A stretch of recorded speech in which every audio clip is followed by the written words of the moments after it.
My son Adam banned me from his wedding because his rich in-laws thought I was too poor to be seen with them. Then he sent me a bill for $150,000 to pay for his party and his honeymoon. He even had the nerve to add a little note, "Be thankful I'm letting you contribute." I just smiled. They thought they were humiliating a poor, confused old man. They had no idea they had just declared war on the man who secretly held their entire future in his hands, and I was about to turn their dream wedding into a nightmare they would never forget. If you've ever had to stand up to someone who underestimated you, let me know in the comments below. And please like and subscribe. Your support means more than you know. I'm George Anderson, 71 years old, and I was standing in my kitchen in Montclair, New Jersey, watching the water drip from the faucet. It was a rhythmic, annoying sound. Drip, drip, drip. I'd been meaning to fix that washer for a week. The truth is, I enjoyed the simplicity of fixing things myself. It reminded me of a time when life was simpler. My kitchen is old. The linoleum is original from 1978, a pale yellow pattern that has faded under the morning sun. The countertops are laminate worn but clean. It's a good kitchen. It's seen 45 years of life. It was the kitchen my late wife Clara and I built our family in. I was reheating coffee on the stove when I heard the sound of an engine that didn't belong in this neighborhood. It wasn't the rumble of my neighbor's pickup. It was a high-pitched electric whine. A brand-new Tesla Pearl White pulled into my driveway, looking as out of place as a spaceship in a cornfield. My son Adam got out of the passenger side. He looked nervous. He always looks nervous these days. Then she got out of the driver's side. Brooke, my son's fiancée. Brooke Davenport is a woman who doesn't just enter a room. She assesses it for its weaknesses. She's 30, beautiful in the way a sterile magazine advertisement is beautiful, and she carries herself with an arrogance that only new money can buy. They walked up the cracked pathway to my door. I opened it before they could knock. "Adam, Brooke, what a surprise." Adam gave me a quick, awkward hug, the kind a teenager gives his aunt. "Hey, Dad." We were in the area. Brooke did not hug me. She offered a cheek for me to kiss, and I could smell the expensive, heavy perfume. "George," she said, her voice a smooth, practiced monotone.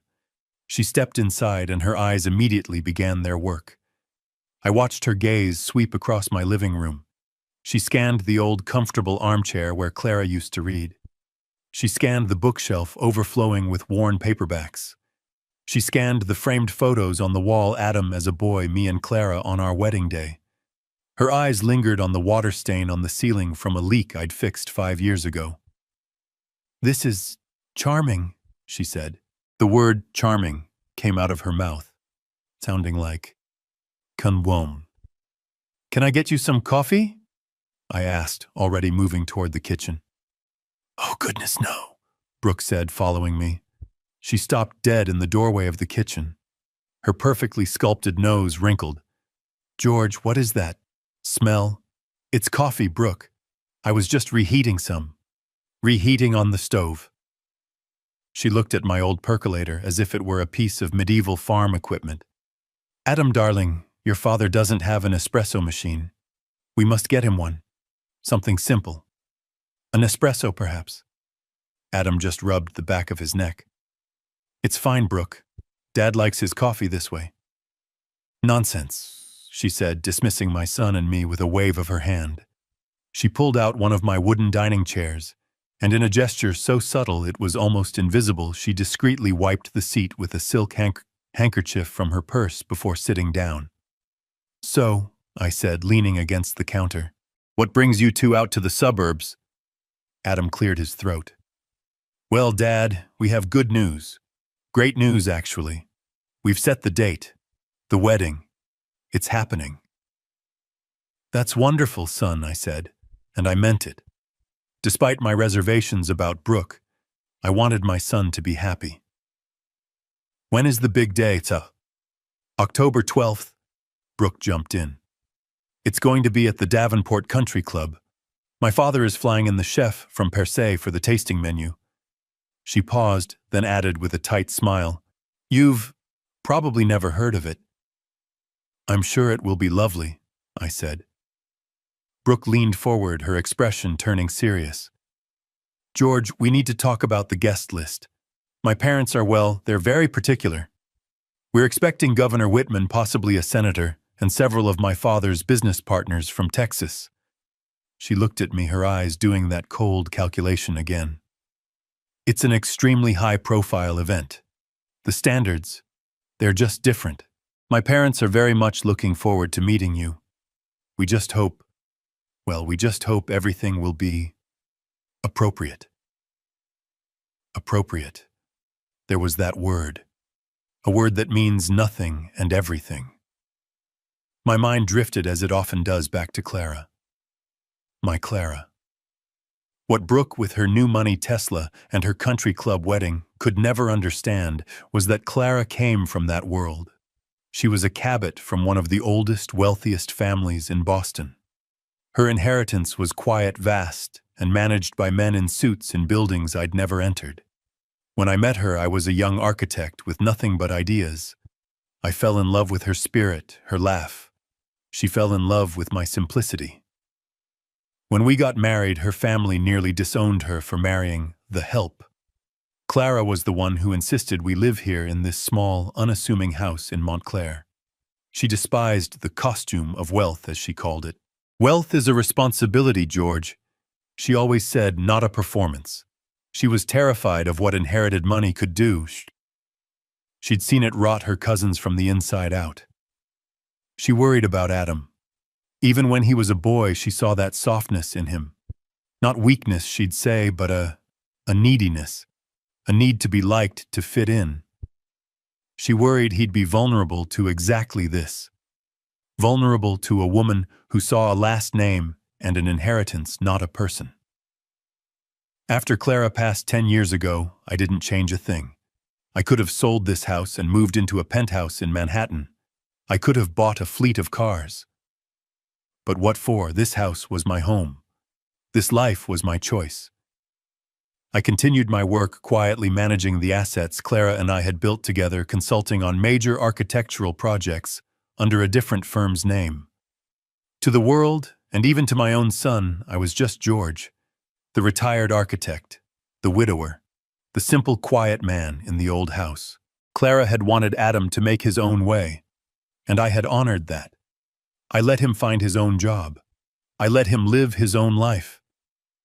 I never told him the truth about the full extent of our finances. I thought I was protecting him. I realize now, looking at Brooke's condescending smile, I wasn't protecting him. I was just making him an easy target. "So," Brooke was saying, snapping me back to the present, "I was thinking, George, perhaps I could send my personal stylist over to help you. Find you a nice suit. Something modern. As a gift, of course. A charity case." She smiled as if she had just offered to save a stray dog. Adam was looking at the floor, tracing the pattern of the linoleum with his shoe. I smiled back. A calm, gentle smile. "That's very thoughtful of you, Brooke, but I'm sure I can find something suitable in my closet." She sighed, a little puff of exasperation. "Of course. Well, we must be going. We have an appointment with the florist. You know they're flying in orchids from Hawaii." They stood up. Adam gave me that same awkward half-hug. Brooke just nodded. "We'll see you soon, George. We'll talk more." I watched them get into their silent white spaceship and glide away. I closed the door, walked back to the kitchen, and looked at the dripping faucet. Drip, drip, drip, like a countdown. A few days later, Adam came back. This time he was alone. He was driving his own car, an older BMW that I knew he was struggling to make payments on. He didn't come in right away. He sat in the driveway for a full 5 minutes, just staring at my front door. I knew. Before he even rang the bell, I knew what this was. This was the visit. I opened the door, and he flinched, as if he'd been caught doing something wrong. Hey, Dad, can I, can I come in? It's your home, Adam. You don't have to ask. He walked into the living room, but didn't sit. He just stood in the middle of the rug, wringing his hands. He looked pale. What's wrong, son? Dad, he started. He swallowed hard. I had a long talk with Brooke, and with the Davenports. They flew in yesterday. Ah, Philip and Diana. How are they? They're great, Dad. They're just, you know, very particular. I finished for him. Yeah, exactly. Particular. He took a deep breath. Look, Dad, this is the hardest thing I've ever had to say, but we think it would be better if you didn't come to the wedding. There it was, the clean, sharp cut. I didn't say anything. I just looked at him. I wanted to see if the son I raised was still in there. He couldn't meet my eyes. He was staring at the water stain on the ceiling. It's not that we don't love you. He rushed on the words, tumbling out in a pre-rehearsed cascade of excuses. It's just, this wedding it's a very specific crowd. You know Governor Whitman, like Brooke said. Business partners from Texas. It's a merger, Dad. That's what Philip calls it. A merger of two families. And I said, my voice quiet, don't fit the brand. Adam winced. I wouldn't say that, it's just, you'd be uncomfortable, Dad. You don't know these people. You don't have, the right things to talk about. The right attire. He was quoting her directly. He was a puppet, and her hand was so far up his back, I could see her fingernails. You'd be all alone, he continued, and everyone would be looking. We just don't want you to feel awkward. This is really for your benefit, Dad, so you don't have to feel out of place. I felt the anger rise, but it wasn't a hot, explosive anger. It was an Arctic cold. It was a clarity so sharp it hurt. He wasn't just barring me. He was patronizing me. He was telling me this was for my good. I see, I said. My voice was perfectly flat. Adam, mistaking my silence for acceptance, let out a huge sigh of relief. He actually laughed. Oh, thank God. I knew you'd understand. You're the best dad. You always get it. Look, I promise we'll do a small dinner, just us, after the honeymoon. We'll celebrate properly then. This just makes everything so much smoother. He moved to hug me, but I took a small step back. A tiny, almost imperceptible movement. But he felt it. He stopped, his hands frozen in midair. Dad. It's fine, Adam, I said. If this is what you and Brooke and the Davenports have decided, then that is what will happen. I turned and walked toward my study. Now, if you'll excuse me, I have some bills to pay.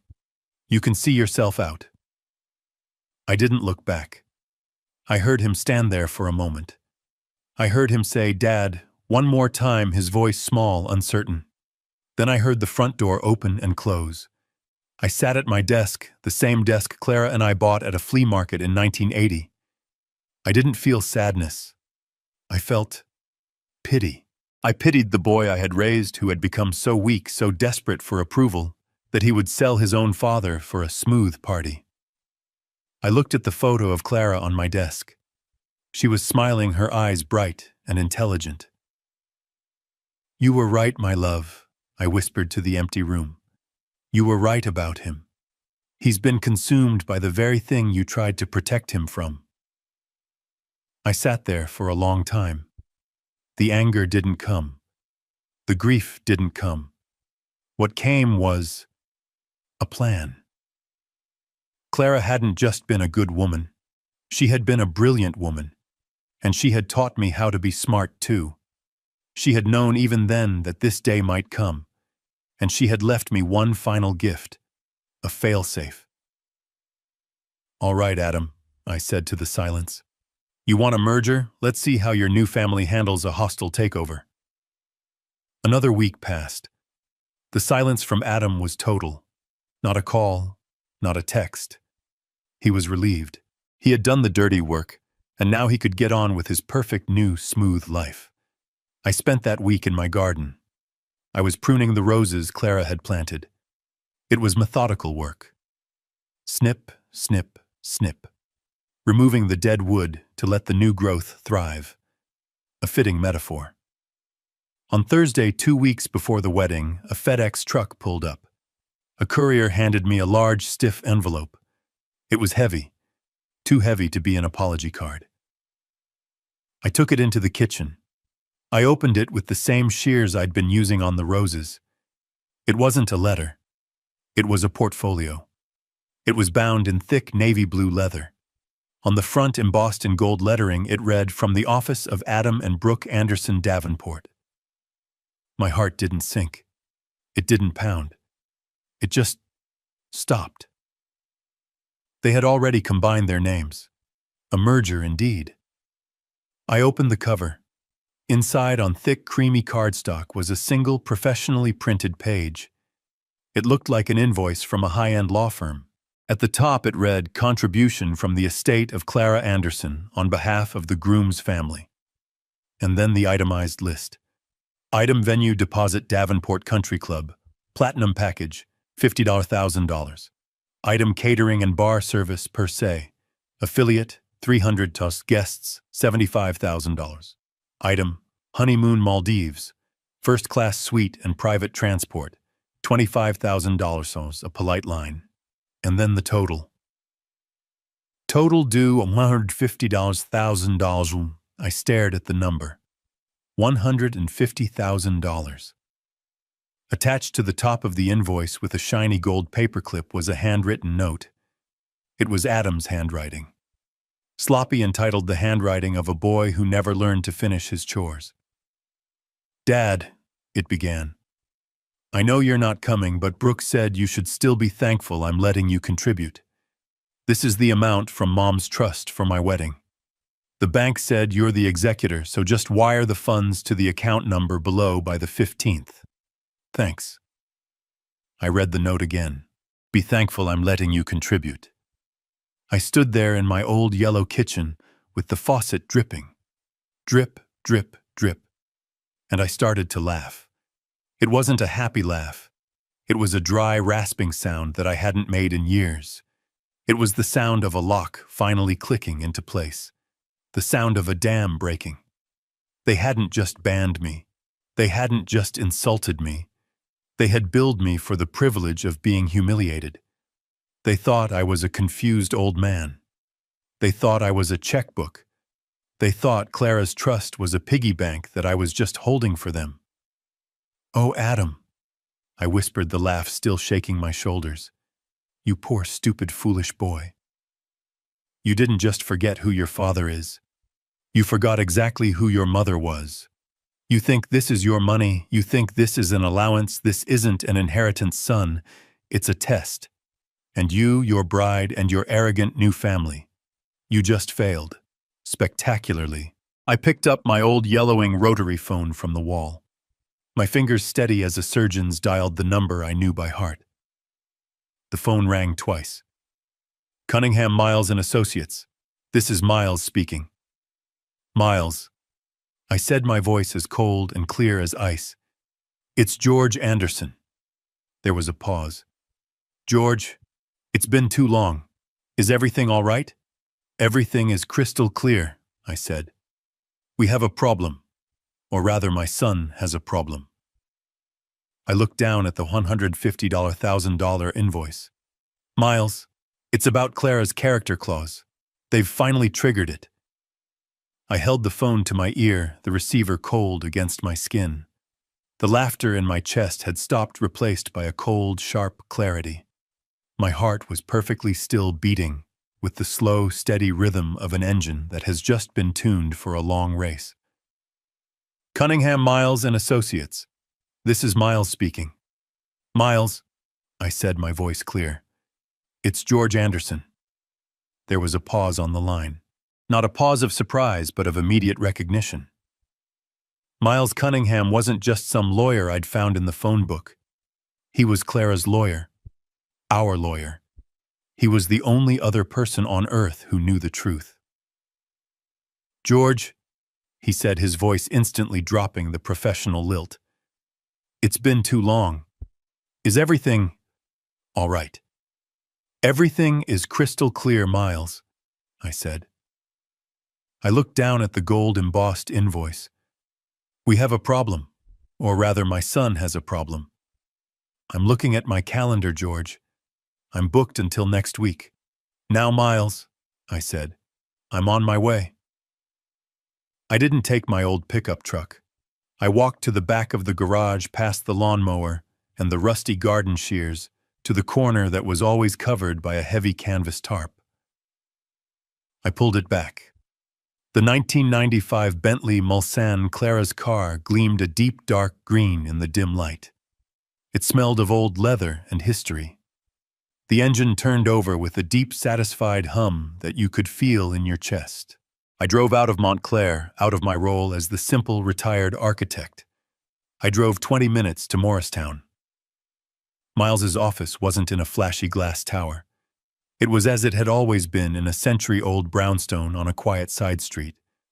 The only sign was a small, discreet brass nameplate, Cunningham. This was old money.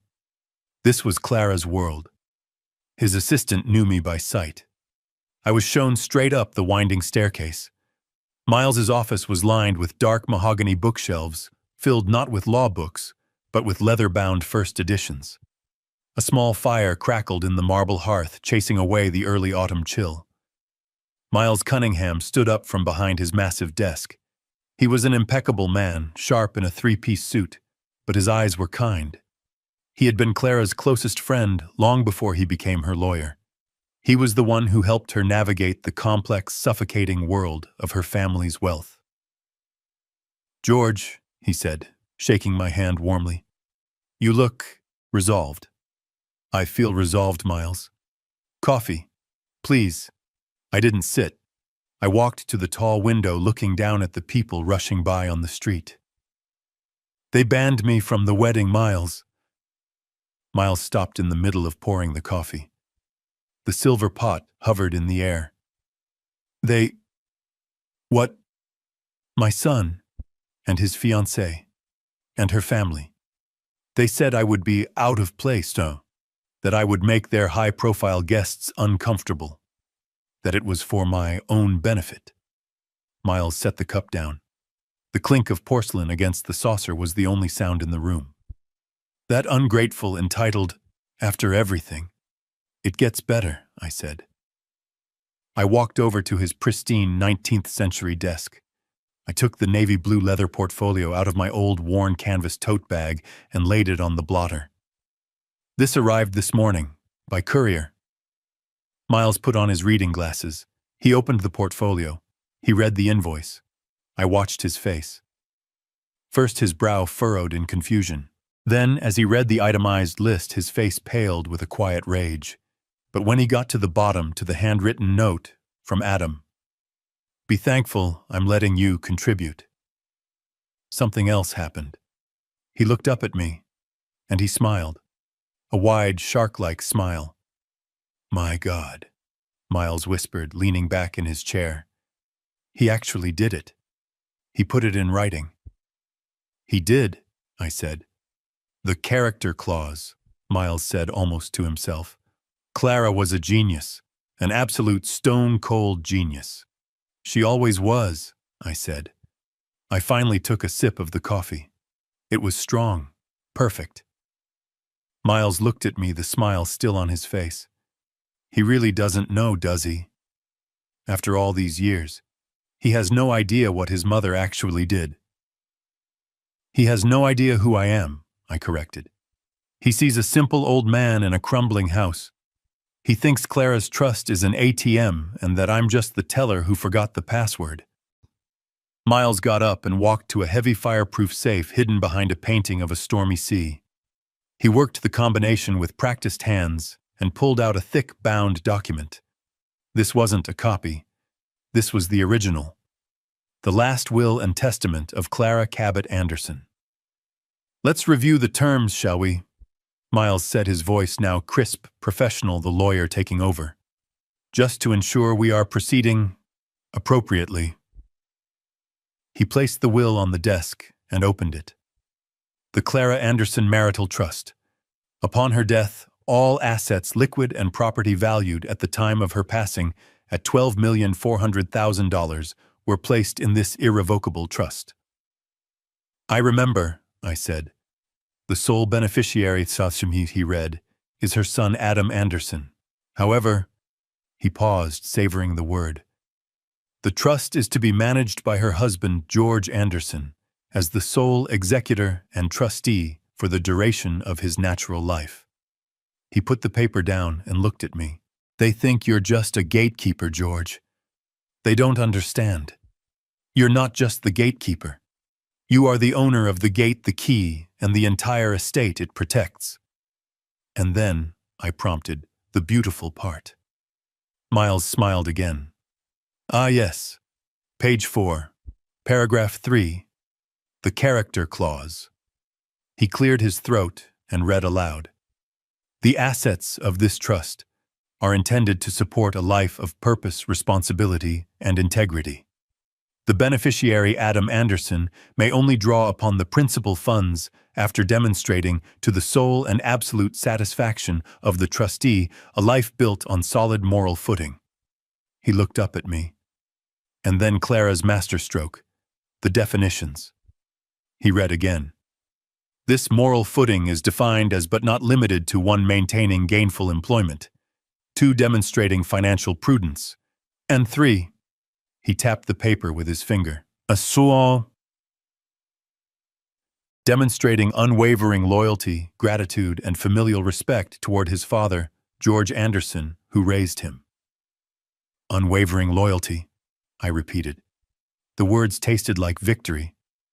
The clause specifies, Miles continued, that should the beneficiary Adam fail to meet these standards in the sole discretion of the trustee is instructed to, what's the phrase she used? Protect the Anderson Cabot legacy from dilution by entitlement. And what happens to the money? I asked, though I already knew the answer by heart. Upon failure to meet the clause, Miles read, the trust is to be immediately and irrevocably dissolved with the full $12 million, plus all accrued interest transferred not to Adam, but to the Clara Cabot Anderson Scholarship Fund for underprivileged students of architecture, a fund, I might add, of which you, George, are the sole chairman of the board. We were silent for a moment. The fire crackled in the hearth. She knew, I said quietly. She knew he was weak.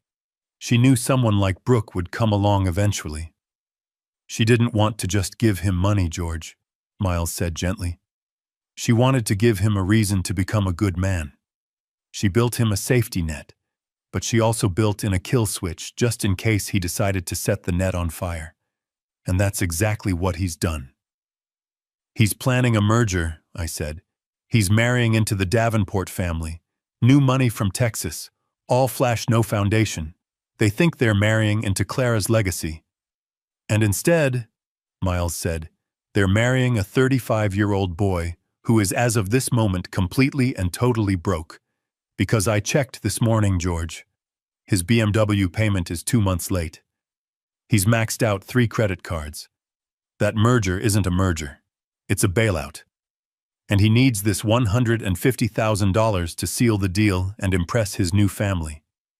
He thinks it's his, I said. He thinks this invoice is just a formality.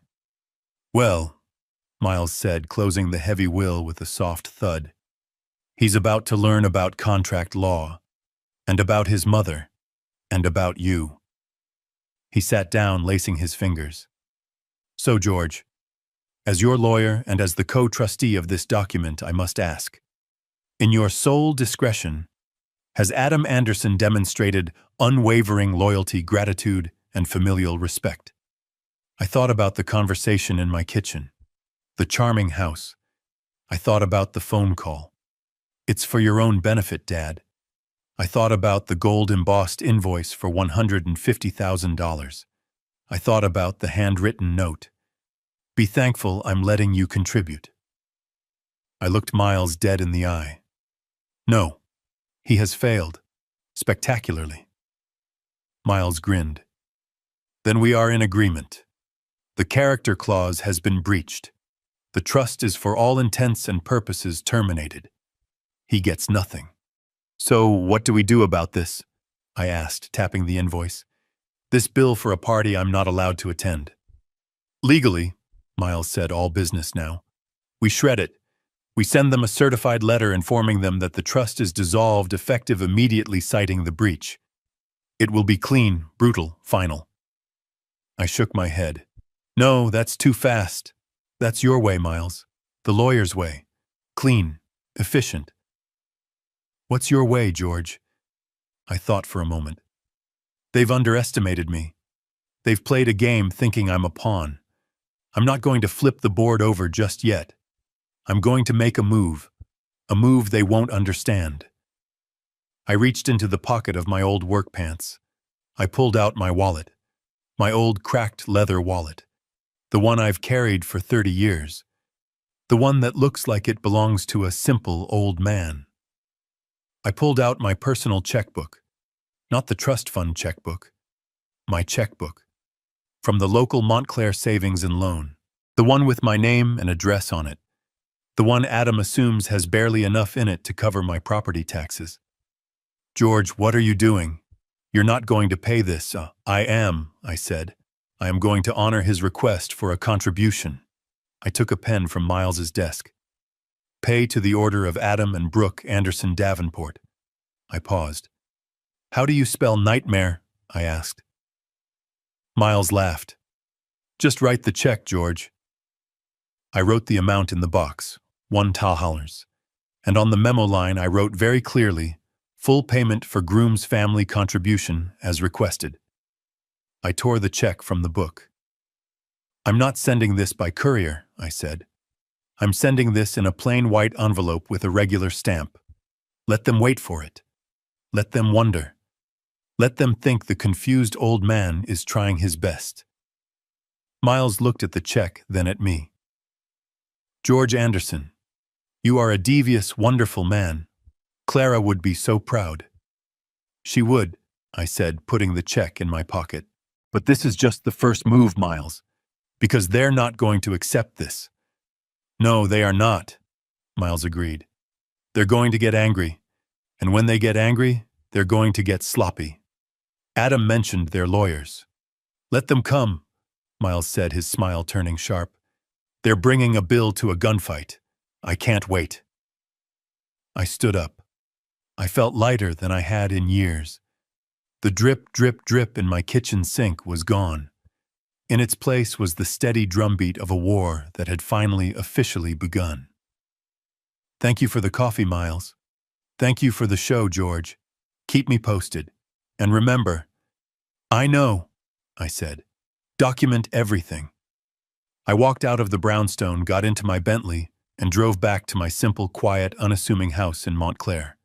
I mailed the check at the corner post office. Then I went home. And I waited. I didn't have to wait long. I drove the Bentley back to my quiet street in Montclair, the deep hum of the engine, a silent secret in the sleepy afternoon. I parked it back in the garage under the heavy canvas tarp, letting it disappear once more. The Bentley was a ghost, a tool from another life. My life. I walked back into my house. The faucet was still dripping. Drip, drip, drip. I smiled. It was the perfect soundtrack. I went to the small, cluttered desk in my study. It's an old oak roll-top, a piece my own father used. The varnish is worn thin where my arms have rested for decades. I didn't turn on the main light. The simple green banker's lamp was enough, casting a small circle of light on the desk. I sat down the old wooden chair, groaning under my weight. I took out my personal checkbook. Not the leather-bound ledger for the trust. Not the corporate accounts. Just my simple vinyl-covered checkbook from Montclair Savings and Loan. The one with the little pictures of puppies on each check. Clara had ordered them as a joke 20 years ago, and I'd just never bothered to change them. I opened it. I looked at the invoice again. The navy blue leather portfolio was sitting on my desk, looking absurdly arrogant, next to a pile of seed catalogs. $150,000. A contribution. Be thankful. I took a deep breath, savoring the moment. They thought I was a signature, a rubber stamp, a confused old man who would just obey. They thought they could ban me from the family and then bill me for the privilege. They had fundamentally misunderstood the man they were dealing with. They had forgotten who I was and who Clara was. Clara, who taught me that the best defense isn't a high wall. It's a deep moat that your enemy doesn't even see until they're already drowning in it. This check was the first bucket of water. I took out my favorite pen, a simple black ballpoint, the kind you get in a pack of 10. I wrote the date, my handwriting firm and clear. I wrote the name in the pay to the order of line. Adam and Brooke Anderson Davenport. I lingered on the name. Anderson Davenport. How presumptuous, how new. A name meant to impress, a name meant to sound like a merger. It felt good to write it down, to see it in plain ink. It anchored my resolve. Then I moved to the small box, the box for the numbers. I thought about the $12 million in the trust. I thought about the dividends it generated every quarter, enough to buy that country club, never mind just rent it for a night. I thought about the life of ease Adam could have had if he had just been a good man, if he had just been a decent son. With a hand as steady as the foundation of this house, I wrote 1.00. 100. Then the line for the written amount. I wrote it with the same care I would have used for $1 million check. $1.00, so 100 hood. It was perfect. It was exactly what they deserved. It was literal. It was insulting. And best of all, it was deniable. I'm sorry, Adam, I thought you wanted a symbolic contribution. I'm just a simple old man, I didn't understand the amount. The true beauty of the move wasn't the check itself. It was the memo line. In that small, narrow space at the bottom left, I wrote the dagger. I wrote the words that would turn this from a confused act into a calculated one. I copied the phrase from their own invoice. Memo, full payment for groom's family contribution as requested.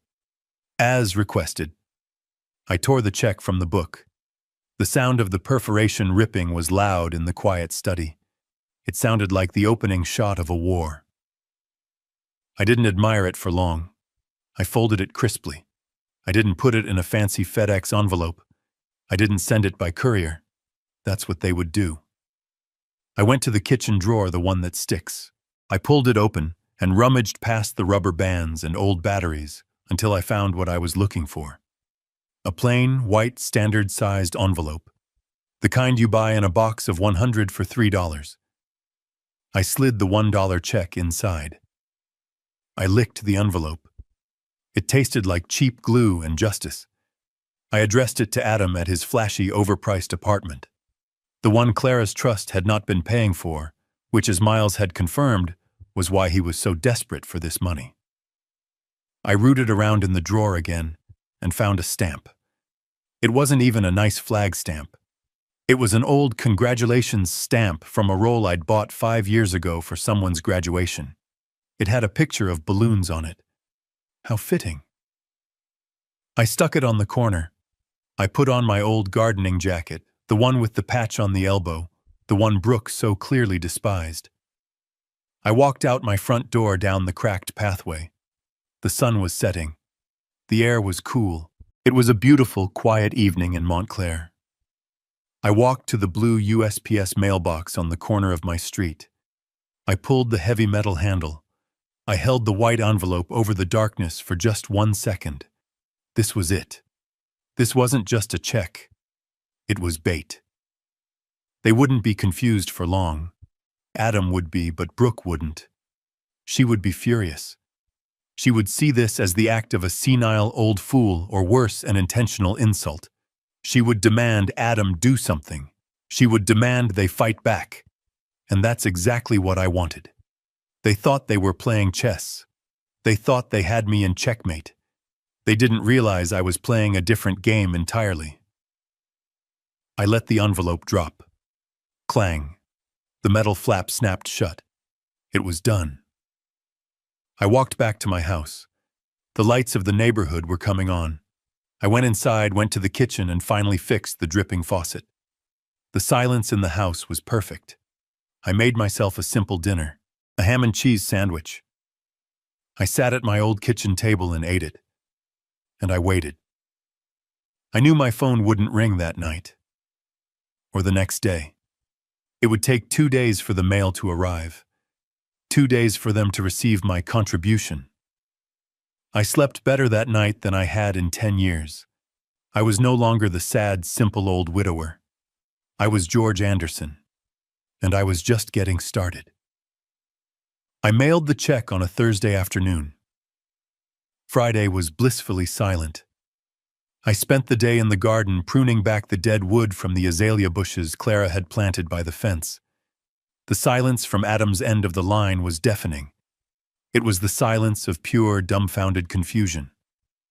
I knew my son. He would have stared at that $1 check for hours, turning it over and over, wondering if it was a mistake, a joke, or a bizarre symptom of senility. But I knew he wouldn't be the one to call me. Adam was a coward. He never handled confrontation. He outsourced it. The call I knew would come from Brooke. Saturday morning. I was in my study, the small, quiet room that smelled like old books and lemon oil. I was paying my actual bills, the electricity, the water, the gas. I was also, just for my own amusement, transferring a dividend check of $200,000 from one of the trust's offshore accounts into the Clara Anderson Scholarship Fund. It always amused me moving amounts that could buy a house, all while my neighbors saw me as the nice old man who struggled to get his recycling bin to the curb. At 10:03 in the morning, the phone rang. Not my cell phone, which I rarely use, but the old heavy rotary phone on the wall in the kitchen. Its loud mechanical brrring cut through the quiet house like an alarm bell. I walked into the kitchen, dried my hands on a towel, and let it ring a second time. A good hunter always lets the prey commit. On the third ring, I picked up the receiver. "Hello?" I said, pitching my voice to sound gentle, a little frail, perhaps a bit confused. It was not a hello. It was a roar. "Dad, what is this?" It was Adam. He sounded high-pitched, breathless, like he did when he was 12 years old and had just broken Mrs. Gable's window with a baseball. "Adam, what's wrong, son? You sound terribly upset." "Upset!" he screamed. "I'm beyond upset. A check, you sent me a check." "Of course I did," I said calmly, picturing him pacing the white marble floors of the apartment he was paying for, not me.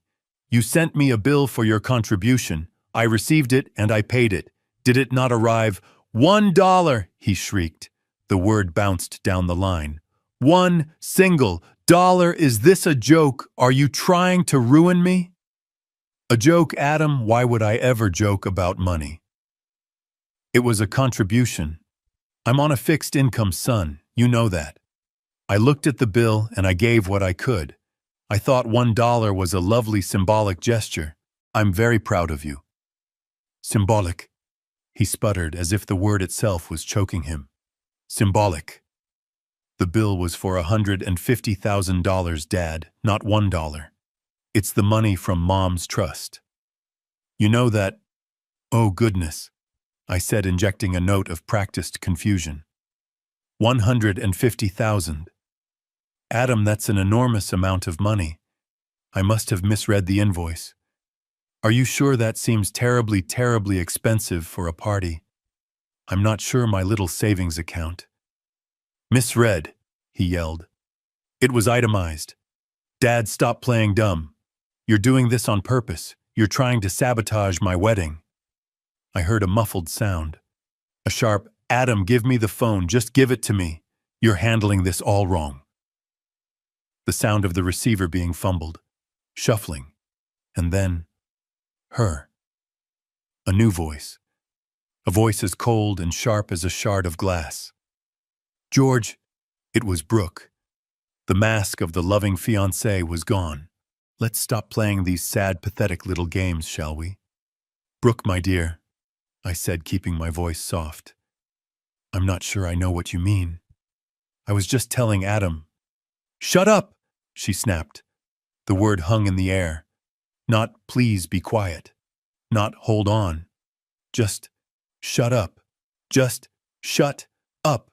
She repeated, her voice low and simmering with a rage that was far more potent than Adam's childish tantrum.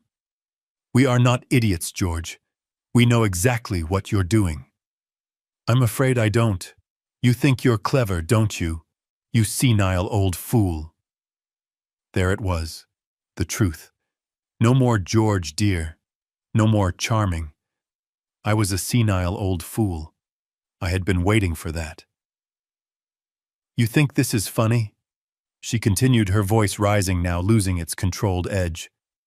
"You think you can humiliate Adam, humiliate me, humiliate my family with your little $1 stunt? Who in the hell do you think you are?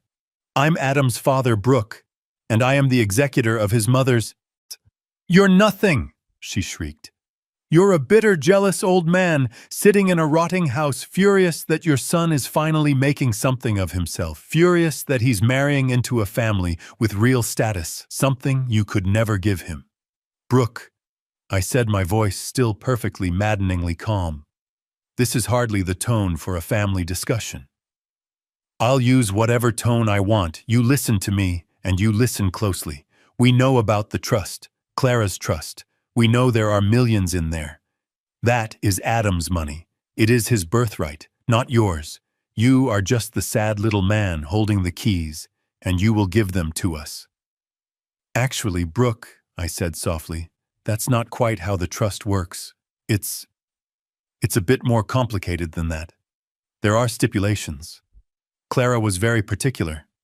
I can't just—" "Stipulations." She laughed. It was a horrible, grating sound, completely devoid of humor. "You mean the little rules you invented? The little power trip you've been on since your wife died? You think that will hold up in court?" My heart gave a single, solid thump. There it was. The word. The word I had been waiting for. Court. "Court?" I asked. I laced my voice with the one thing I wasn't feeling. I laced it with fear. "Brooke, my goodness, why would we involve the courts? This is a family matter, a simple misunderstanding." "It was a family matter," she hissed. "You made it a legal matter when you refused to release Adam's inheritance. You are illegally withholding funds from the beneficiary. That is a crime, George. A crime." "It's not a crime, Brooke," I said gently. "It's my responsibility as the trustee." "You're incompetent," she shouted, and I could almost hear the click as the final piece of my plan snapped into place. "That check proves it. You sent $1. You're senile. You are not mentally fit to manage your own checkbook, let alone a multi-million-dollar trust. My father's lawyers are going to destroy you." "Brooke, please," I whispered, faking a tremble in my voice. "Let's not threaten each other. This is so upsetting." "This isn't a threat, you old man," she screamed, all pretense of civilization now completely gone. "This is a promise. I am giving you 24 hours, 1 day. You will go to the bank and you will wire the full $150,000 to our wedding account. The instructions are on the invoice." She took a deep, ragged breath. "If you do not," she continued, her voice dropping back to that cold, venomous hiss, "on Monday morning, my father's firm is filing a petition with the court. We will have you declared mentally incompetent. We will have you removed as trustee. We will get that money, and we will make sure you end up in a state-run nursing home where you belong, staring at a wall where you can't hurt anyone ever again." The line went dead. She had hung up. I stood in the kitchen. The silence of the house rushed back in, but it was different now. It was charged. senile, incompetent, a state home. They had done it. They had actually explicitly threatened it. They were going to sue me. They were going to use my $1 check, my bait, as their primary evidence of my mental decline. They were a pack of wolves, and they had just proudly announced to the sheepdog that they were planning to attack the flock, not realizing the sheepdog was in fact a dragon. I looked at the phone in my hand for a long, satisfying moment. Then I picked up the receiver and dialed Miles. "Miles, George, it's Saturday. I do hope I'm not interrupting your golf game." There was a chuckle on the other end. "Never for this, George. How did my favorite client's contribution go over like a dream?" I said, walking back to my study. "They took the bait." Adam screamed. "Brooke called me a senile old fool." "Standard then," Miles said. But then," I said, settling into my chair. "She made a promise. She's filing a petition on Monday to have me declared mentally incompetent and removed as trustee." I heard Miles let out a low, appreciative whistle on the other end of the line. She's actually going to sue you. To prove she's worthy of the character clause," Miles asked, his voice thick with disbelief and delight. "That's the one," I said. "George," Miles said, and I could hear the grin in his voice. "They didn't just walk into the trap. They've started building the cage around themselves. This is beautiful. Legally, this is poetry. So what's our next move?" "Our move," Miles laughed. "George, our move is to do nothing. We let them file. We let them spend thousands of dollars on their high-priced Texas lawyers. We let them commit on official court documents to the position that you are mentally unfit. We let them stand up in front of a judge and swear to it." "And then," I asked. "And then," Miles said, his voice turning cold and sharp, "we introduce them to Clara's ghost. I'll clear my schedule for Monday. This is going to be the most fun I've had all year." Brooke's 24-hour deadline passed in a heavy, deliberate silence. I spent Sunday in the garden tying up the tomato plants. The air was calm. I found a peculiar peace in the waiting. I knew they weren't just sitting there. Brooke was not a woman who made idle threats. She was arrogant, she was greedy, and she was predictable. That combination was a gift. Monday morning, the silence was broken. It wasn't the brrring of the old rotary phone. It was a knock. It wasn't the friendly rap of a neighbor. It was a sharp, official, impatient sound. Rap, rap, rap. I opened the door. A man in a cheap, wrinkled suit stood on my porch. He was holding a thick manila envelope. He looked bored. "George Anderson," he mumbled, not looking me in the eye. "I am."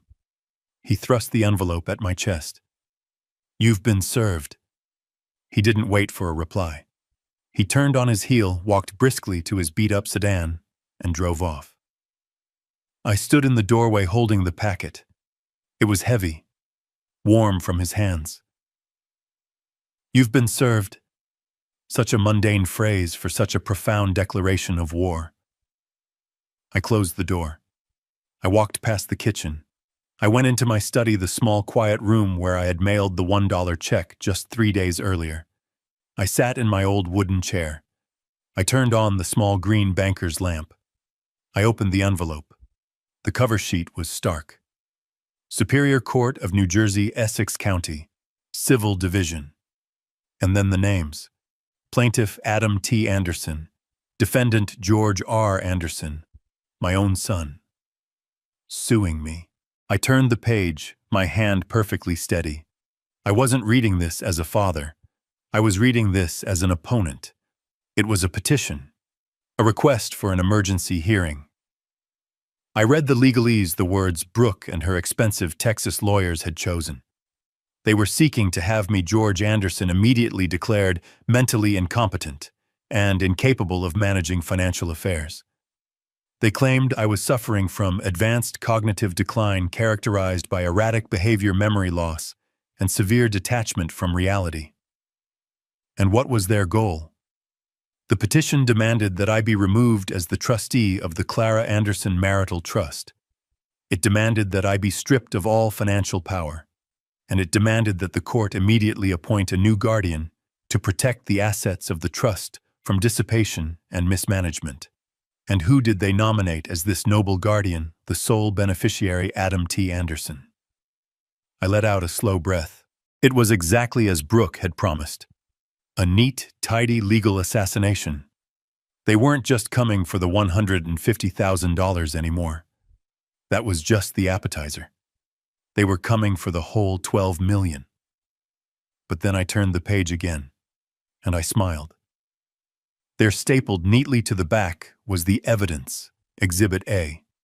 It was a perfect, clear photocopy of my $1 check. The one with the little puppies on it. They had actually done it. They had walked into the courthouse, gone before a judge, and submitted my check as their primary proof that I was insane.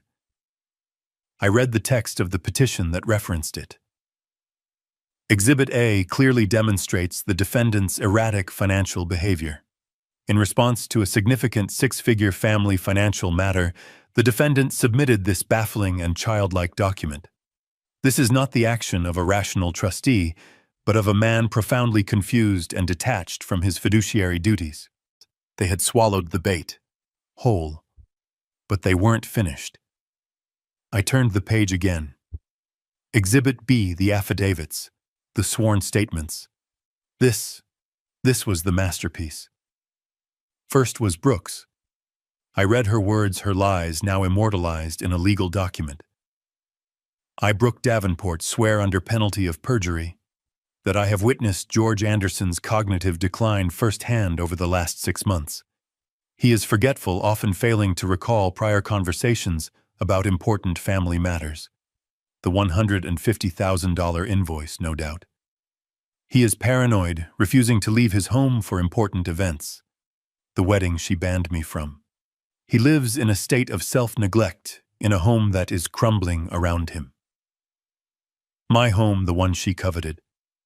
His actions, like the $1 check, are hostile, erratic, and, in my opinion, dangerous. He is a danger to himself and to the legacy my husband is meant to inherit. It was brilliant. Every virtue I had, my simplicity, my frugality, my desire to live quietly, had been twisted into a symptom of dementia. Then came the statement from Philip Davenport, the Texan. His was shorter. As a man of significant financial standing, I recognize irrational behavior when I see it. Mr. Anderson's response is not that of a sound mind. He is a liability. My family is deeply concerned that he will, in his confusion, dissipate his son's entire legacy. We are stepping in to protect our daughter's new family. Stepping in. What a lovely way to phrase it. But the final affidavit was the one that truly mattered, the one that sealed their fate. It was from Adam. I love my father. His statement began, the words dripping with manufactured pity. It pains me to do this, but I have seen his decline. He recently refused to attend my wedding, citing confusion and anxiety. He lives in isolation. He does not take care of himself. The $1 check.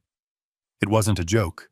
I believe it was a cry for help from a man who knows he is losing control.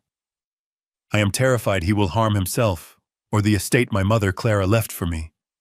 I am filing this petition not just to protect my inheritance, but to protect my father from himself. To protect me from myself. I folded the papers. I placed them neatly on the desk. They thought they were cornering a wounded animal. They thought they were being clever, using my own actions against me. They thought they were dealing with a confused, simple-minded, grieving old widower. They had no idea who my wife was. They had no idea who her lawyer was. They had just legally, in a sworn statement to a judge, committed their entire argument to paper. An argument based on the premise that I was senile.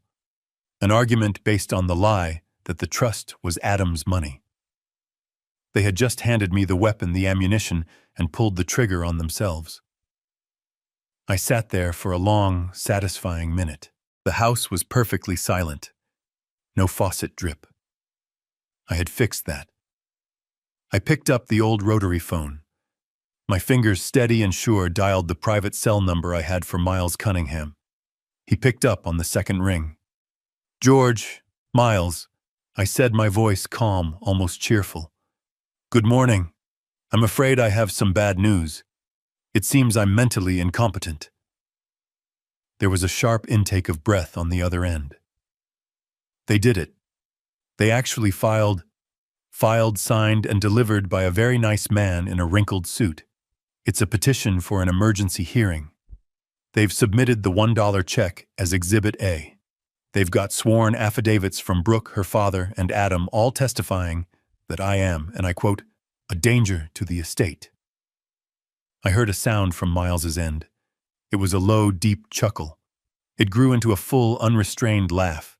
It was the sound of a lawyer who had just been handed an open and shut case on a silver platter. "George," he finally said, catching his breath. This is magnificent. It's better than Christmas. They've just committed legal perjury. They've sworn in a court of law that their entire argument is based on what? Their feelings, their disappointment. They've argued our entire case for us, I said. They've confirmed in writing that they are hostile, that they are acting in bad faith, and that they have zero respect for me as trustee. They have, in essence, just handed us the keys to terminate the trust. Exactly, Miles said, his voice now sharp and focused. They've just proven beyond a shadow of a doubt that Adam has violated the character clause. It's beautiful. So what's the date on the hearing? I checked the cover sheet. This Friday, 10 a.m., Judge Maria Velez. Velez, Miles mused. Good. She's tough. She has no patience for frivolous suits, and she hates elder abuse. Oh, this is perfect. So what now, Miles? What's our move? Our move, Miles said. George, our move is to prepare the defense of a lifetime. We are not just going to defend you. We are going to countersue. We let them have their hearing. We let Brooke and her father get on the stand and commit perjury. We let Adam cry his crocodile tears for the judge. And then, I asked, a slow smile spreading across my face. And then, Miles said, his voice dropping to a predatory calm. I introduced them to Clara's ghost. I'm going to bring the original will. I'm going to bring the character clause. And I am going to read it aloud in a court of law.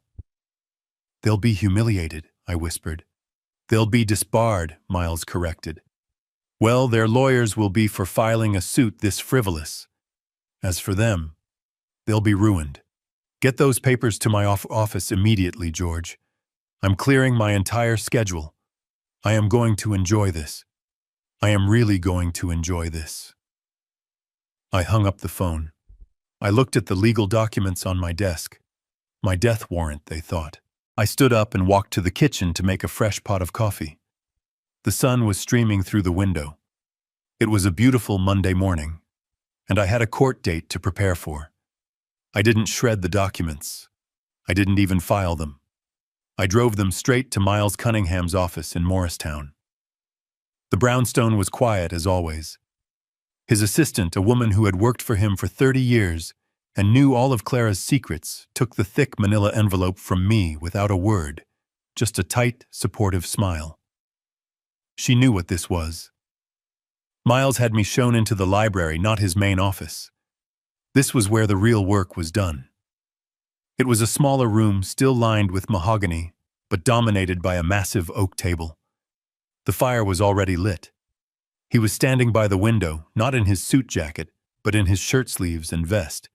He looked like a general preparing for battle. They're not just sloppy, George, he said, turning as I entered. They're arrogant, and arrogance is a gift. It makes people lazy. He gestured to the table. He had already started. The surface was covered with files. Our files. They think they're the only ones with lawyers, he said. A cold smile playing on his lips. They think they're filing a simple petition against a confused old man. They have no idea they're stepping into a bear trap.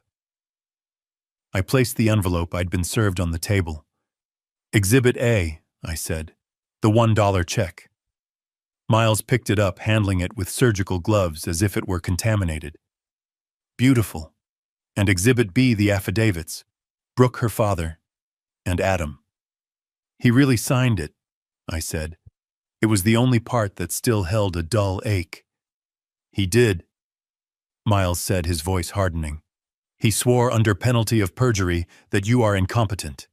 He just gave us the silver bullet, George. He has legally documented his own violation of the character clause. He tapped the affidavit. This is the act of disloyalty Clara was worried about. She knew.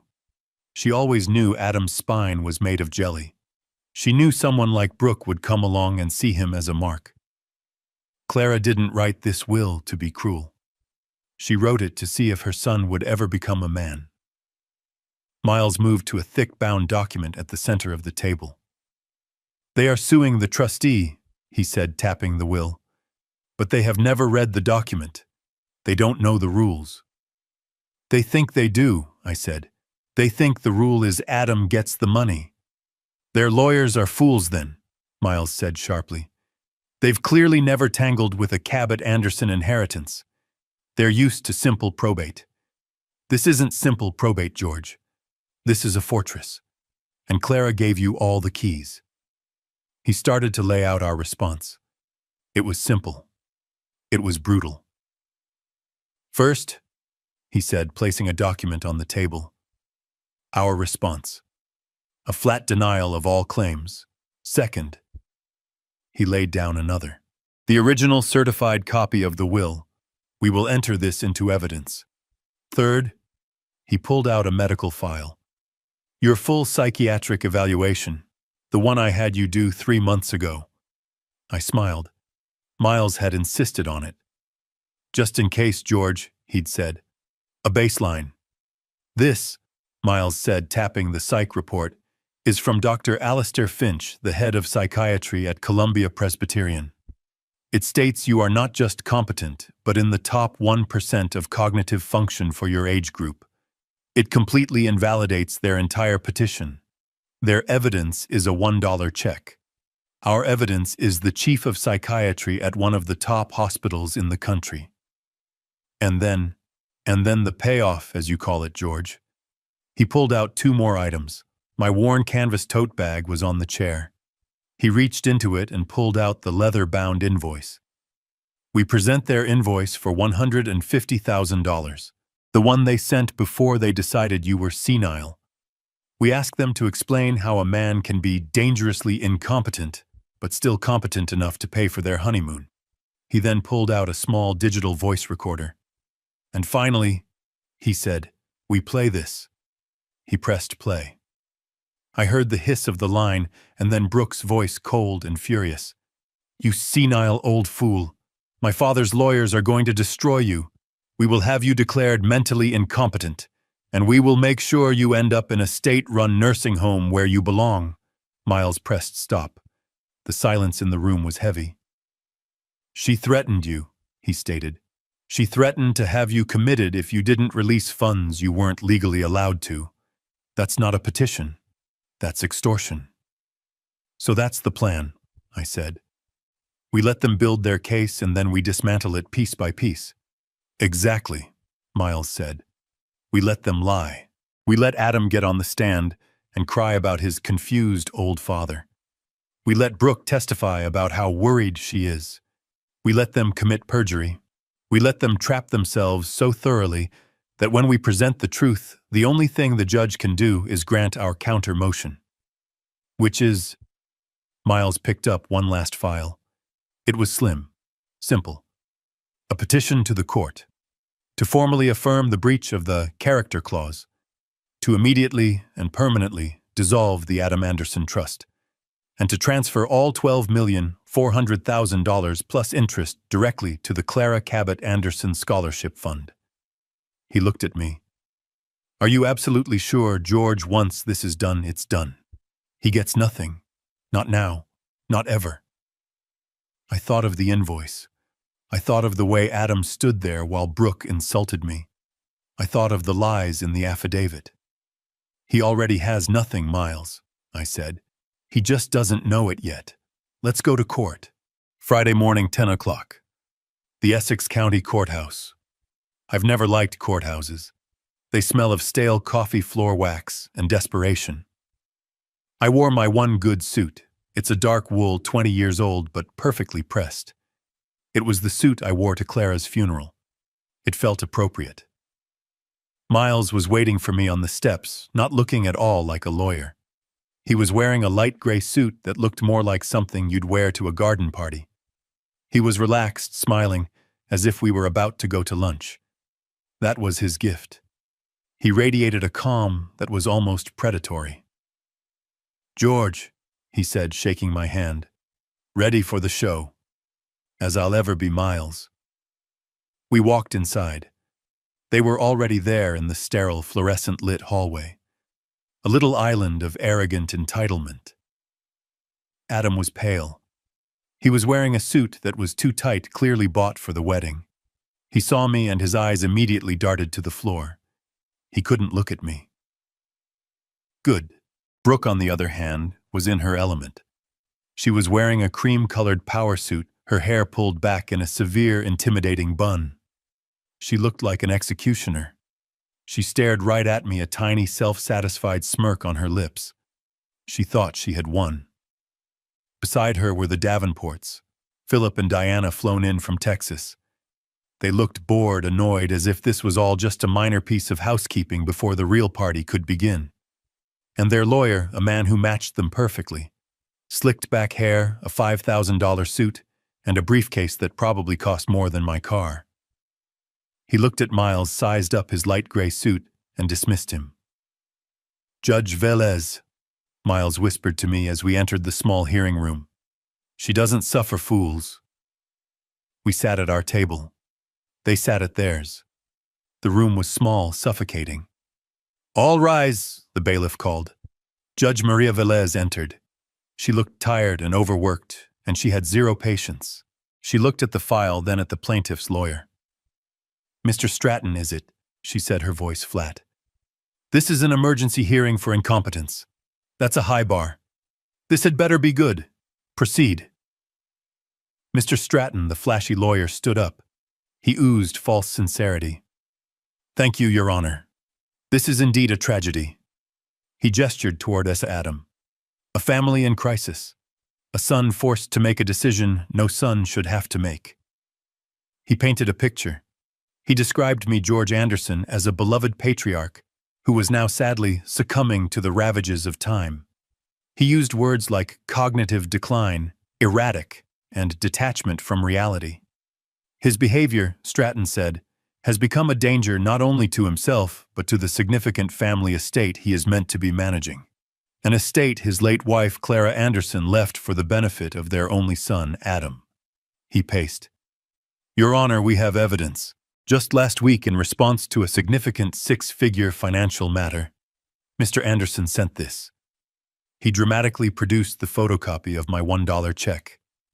"Exhibit A, Your Honor, $1, with puppies on it. A baffling, childlike document. This, Your Honor, is not the action of a rational trustee." Judge Velez looked at the check. Her expression was unreadable. Stratton continued. "We are here to protect Mr. Anderson from himself, and to protect the assets his son is entitled to. I call my first witness, Ms. Brooke Davenport." Brooke walked to the stand. She was a vision of rehearsed, sorrowful beauty. She placed her hand on the Bible and swore to tell the truth, so help her God. The irony was suffocating. "Ms. Davenport." Stratton began, his voice dripping with synthetic compassion. "You are engaged to Mr. Adam Anderson." "I am," she said, her voice soft, angelic. "And in the course of planning your wedding, you have had close interactions with the defendant, Mr. George Anderson." "Yes," she said. She pulled a silk handkerchief from her sleeve and dabbed at a perfectly dry eye. "It's been so difficult. Please tell the court what you've witnessed." "Oh, where to begin?" Brooke sighed as if the burden was too much to bear. He's just not there anymore. He's forgetful. He'll ask the same question 5 times in an hour. He forgets my name. He sometimes calls me Clara. I gripped the arm of my chair. That was a vicious lie. He called you by his late wife's name, Stratton asked, feigning shock. Yes, she whispered. It's heartbreaking.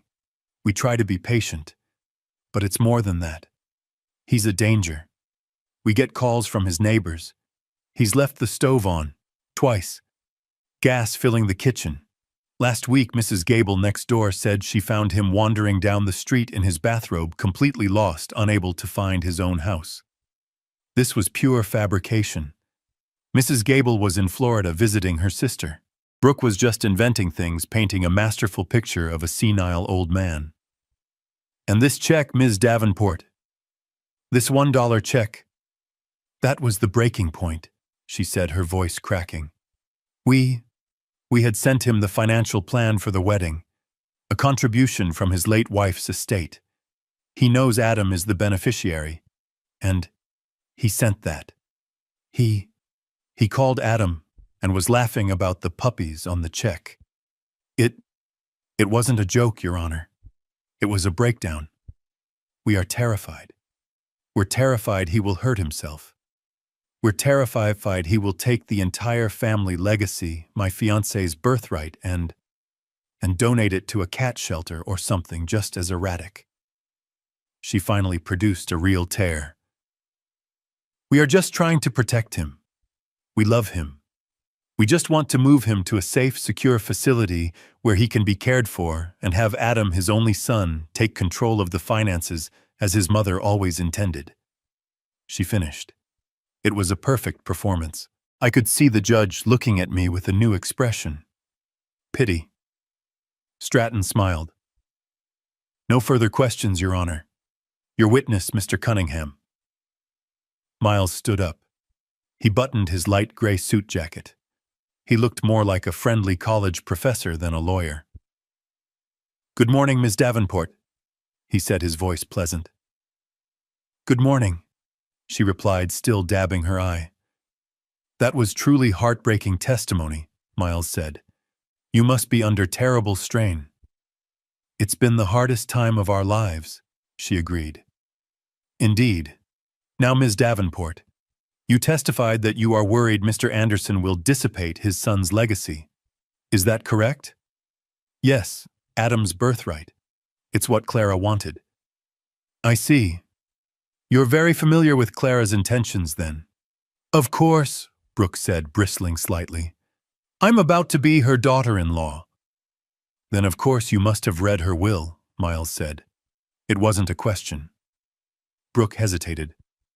I've been briefed on its contents. Adam is the sole beneficiary. He is, Miles agreed cheerfully.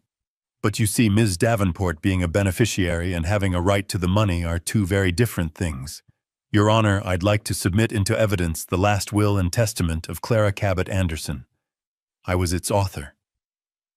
The bailiff handed the thick bound document to the judge. Miss Davenport, since you are so concerned with Clara's intentions, perhaps you could read one for us, page 4, paragraph 3. It's marked. Brooke took the paper, her hands trembling slightly. She stared at it. I don't... Allow me, Miles said, pulling out his own copy. The character clause.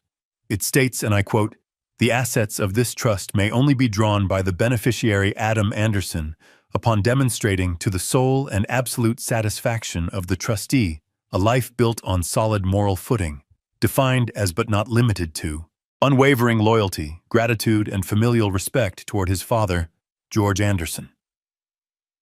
Miles paused. The courtroom was silent. Brooke's face had gone from sorrowful to pale. Ms. Davenport, Miles continued, his voice no longer friendly, does banning a man from his son's wedding constitute unwavering loyalty? Objection! Stratton yelled, jumping to his feet. This is irrelevant. We are here to discuss my client's competence, not family squabbles. On the contrary, Your Honor, Miles said smoothly. It is entirely the point. The plaintiff's entire case is that my client is mismanaging a trust. We are simply establishing that there is no trust to mismanage because the beneficiary, Mr. Adam Anderson, has already breached the terms of the trust with his own despicable behavior. Overruled, the judge said, her eyes now fixed on Brooke. Answer the question, Ms. Davenport. We just thought he'd be uncomfortable, Brooke stammered. Uncomfortable, Miles mused. I see. And Ms. Davenport, you testified that my client's $1 check was erratic and hostile. You're half right. It was hostile. But it was far from erratic. In fact, it was the most rational and frankly restrained response one could have to this. Miles walked to his table and produced the leather-bound invoice. Exhibit C, Your Honor. An invoice for $150,000 sent by the plaintiffs to my client. The man they just swore is senile and confused. The man they banned from their wedding. He handed the invoice to the judge. Judge Velez read it. Her face, which had been pale with pity, was now turning a deep dark red with fury. She looked from the invoice to Brooke. They weren't asking a confused old man for help, Miles pressed on. They were extorting him. They were demanding he pay for a party he wasn't allowed to attend. And when he refused, when he sent a symbolic $1 protest, they came here and committed perjury to have him locked up and steal the rest. That's not true, Brooke shouted from the stand. We were worried. He is senile. He is paranoid. Paranoid, Ms. Davenport? Miles asked, his voice soft again. I suppose you'd have to be, wouldn't you, when your future daughter-in-law threatens to have you thrown in a state-run nursing home? I would never. Then I suppose, Miles said, pulling the small digital recorder from his pocket. This isn't your voice. He pressed play. Brooke's voice, cold and furious, filled the silent courtroom. You senile old fool. My father's lawyers are going to destroy you. We will have you declared mentally incompetent, and we will make sure you end up in a state-run nursing home where you belong. Miles pressed stop. The silence was absolute. Brooke was gray. Adam had his head in his hands. Philip Davenport was staring at his daughter as if he'd never seen her before. Judge Velez slowly took off her glasses. She placed them on the bench. She looked at Brooke, at Adam, at their lawyer. Her voice was quiet. Deadly. Mr. Stratton. Yes, Your Honor. In 20 years on this bench, I have never, ever witnessed such a flagrant, malicious, and disgusting abuse of the court system. This is not a petition. This is a conspiracy. She turned to Brooke. Ms. Davenport, you have committed perjury. You have lied under oath in a failed attempt to defraud a senior citizen and steal his estate. She turned to Adam. And you sat there and let her. You signed it. You tried to have your own father committed because you were greedy. It's despicable. Stratton tried to speak. Your Honor, my clients. Be quiet, Mr. Stratton. The petition to declare Mr. George Anderson incompetent is not only denied, it is dismissed with prejudice. I am referring Miss Davenport's and Mr. Anderson's testimony to the District Attorney's Office for a full review of perjury charges, and I am sanctioning your firm for filing this garbage. You'll be lucky if you still have a license to practice in this state by Monday. She slammed her gavel. This hearing is adjourned. She stood up to leave. One last thing, Your Honor, Miles called out. The judge paused, looking at him. We are, of course, filing our counter-petition, effective immediately, to formally affirm the breach of the character clause, to immediately and permanently dissolve the Adam Anderson Trust, and to transfer all $12,400,000 plus all accrued interest to the Clara Cabot Anderson Scholarship Fund. Adam let out a sound, a choked sob. No, please. Judge Velez looked at the original will on her desk. She looked at the invoice. She looked at Adam. Mr. Cunningham, she said, Consider it granted." She slammed the gavel again. "We are done here." The gavel slam echoed in my mind all the way home. It wasn't a sound of victory. It was the sound of a heavy ancient door closing, a thick oak door shutting on 45 years of my life. I drove the Bentley back to Montclair, parked it under the tarp, and walked into my house. The silence was total. No dripping faucet. No ringing phone. Just peace. I made myself a simple dinner. Scrambled eggs and toast. I sat at my kitchen table, the one Brooke had wiped with a silk handkerchief, and I ate. I didn't feel joy. I didn't feel triumphant. I just felt quiet. The storm was over. The dead wood had been pruned. I knew, of course, that the storm was not over for them. I knew that Judge Velez's ruling hadn't just evaporated Adam's imaginary $12 million future. It had also left him with a very real, very immediate $150,000 past. The wedding. The contracts he and Brooke had signed. The deposits her father had not paid, expecting my trust fund to cover it all. The wedding was in 8 days. I slept. I slept for 10 hours, a deep, dreamless sleep. I woke up on Saturday. I worked in the garden. I went for a walk. I bought groceries. The phone did not ring. All of Saturday passed. Silence. I knew what that silence was. That was the silence of pure, unadulterated panic. That was the sound of Brooke screaming at Adam. That was the sound of Adam screaming at Brooke. That was the sound of the Davenports in their Texas mansion, realizing their daughter had merged with a man who was not only broke, but was now facing a perjury investigation and owed 6 figures for a party that hadn't even happened yet. That was the sound of them frantically calling their lawyers, trying to find a loophole, a different angle, another way to get at the money. And that was the sound of their lawyers after reading Clara's will, telling them the hard truth. It's ironclad. It's over. The call finally came on Sunday evening. I was reading a book about Roman architecture. The old rotary phone ringed through the house. I let it ring once, twice, 3 times. I calmly placed my bookmark, stood up, and walked to the kitchen. I picked up the receiver. "Hello?" For a moment there was no sound, just a ragged, wet gasp, like someone trying to breathe underwater. "Dad?" It was Adam. But it wasn't the furious, shrieking voice from the last call. It wasn't the confident, dismissive voice from the visit. This was a voice I hadn't heard in 30 years. It was the voice of a little boy who had just fallen off his bike and smashed his knee on the pavement. It was the sound of pure, terrified, broken desperation. "Dad, please, don't hang up, please." He wasn't shouting. He was sobbing, a deep, racking, ugly cry that tore at something ancient and primal inside me. "I'm here, Adam." My voice was quiet, not warm, not cold, just present. "Dad, I'm sorry," he choked out. "Oh God, I'm so sorry. I didn't mean... I never... She told me to do it." The words came pouring out, a desperate, pathetic confession. "It was Brooke, Dad. It was all Brooke, she and her parents. They said you were senile. They told me you were trying to steal my money. They said the $1 check proved you were crazy. I believed them. I was stupid. I was so stupid. I said nothing. I just listened. I listened to my son, a 35-year-old man, try to blame his wife, his in-laws, anyone but himself.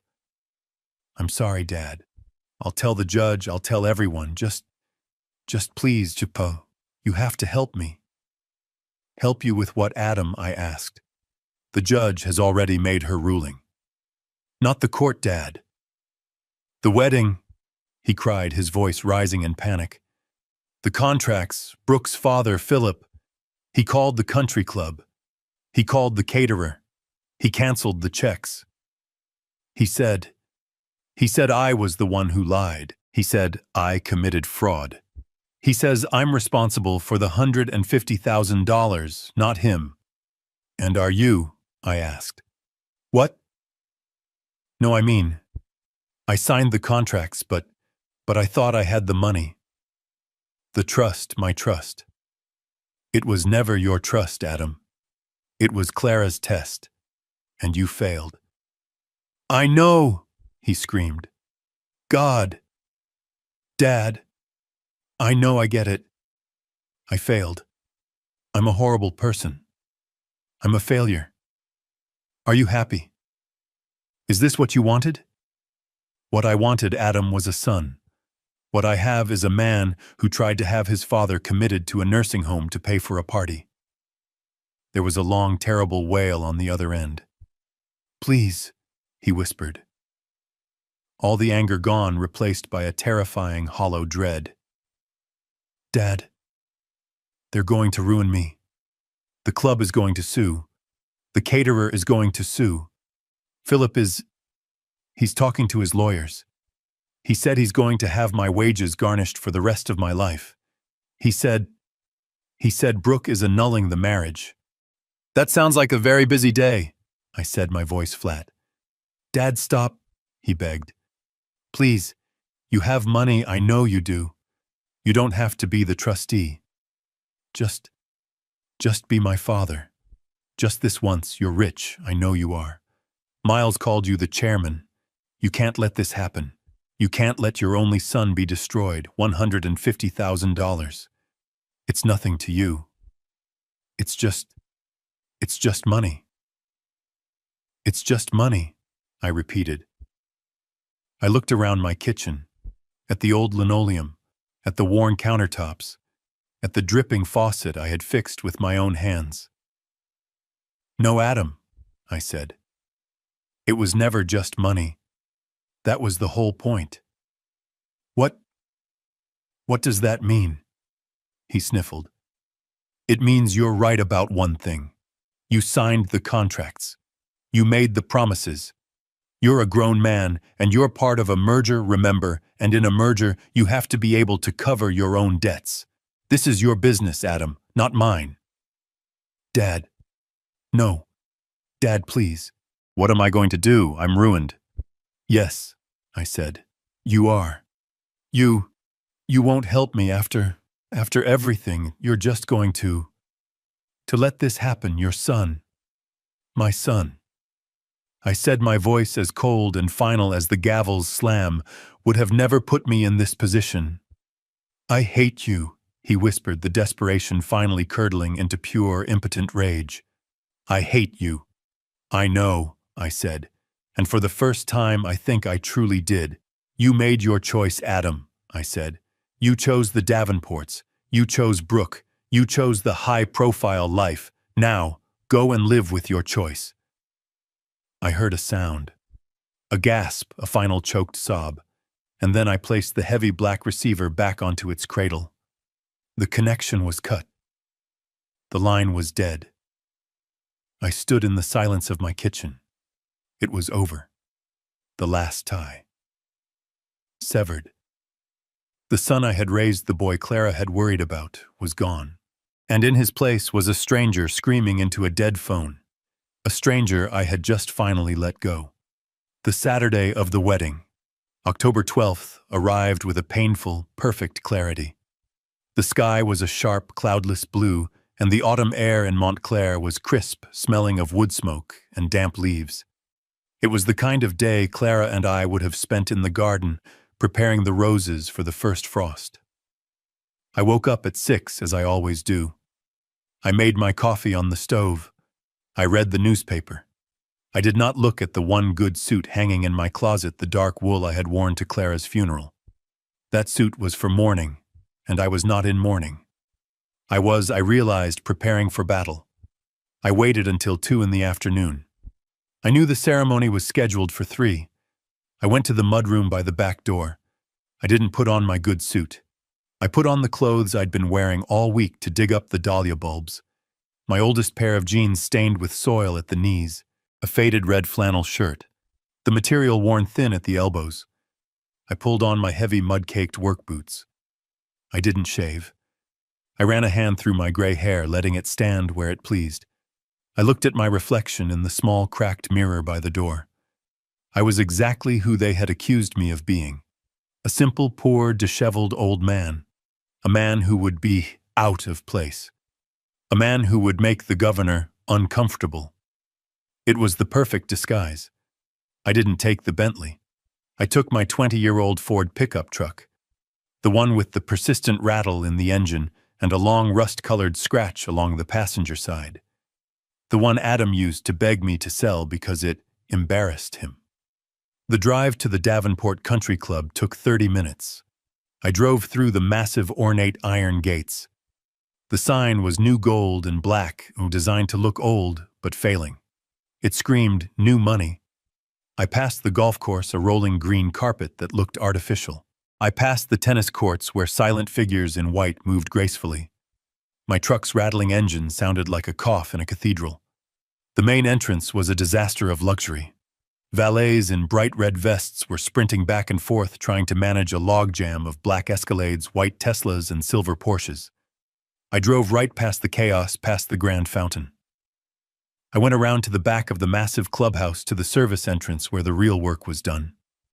I parked my old truck between a large refrigerated food supply van and a florist's van. No one even glanced at me. I was invisible. I was just part of the help. I got out. The air smelled of expensive perfume from the guests and cooking grease from the kitchen vents. I could hear the faint, civilized sound of a string quartet playing somewhere on the main lawn. The ceremony was beginning. I didn't try to watch. I had no interest in seeing Brooke in her white dress or Adam pale and sweating in his tuxedo. I was not there for the ceremony. I was there for the reception. I was there for the bill. I walked around the side of the massive building, keeping to the shadows of the large manicured oak trees. I found a spot by a row of tall hedges near a set of large arched French doors that led into the main ballroom. The doors were propped open for the waiters. From there, I could see everything. The ballroom was grotesque.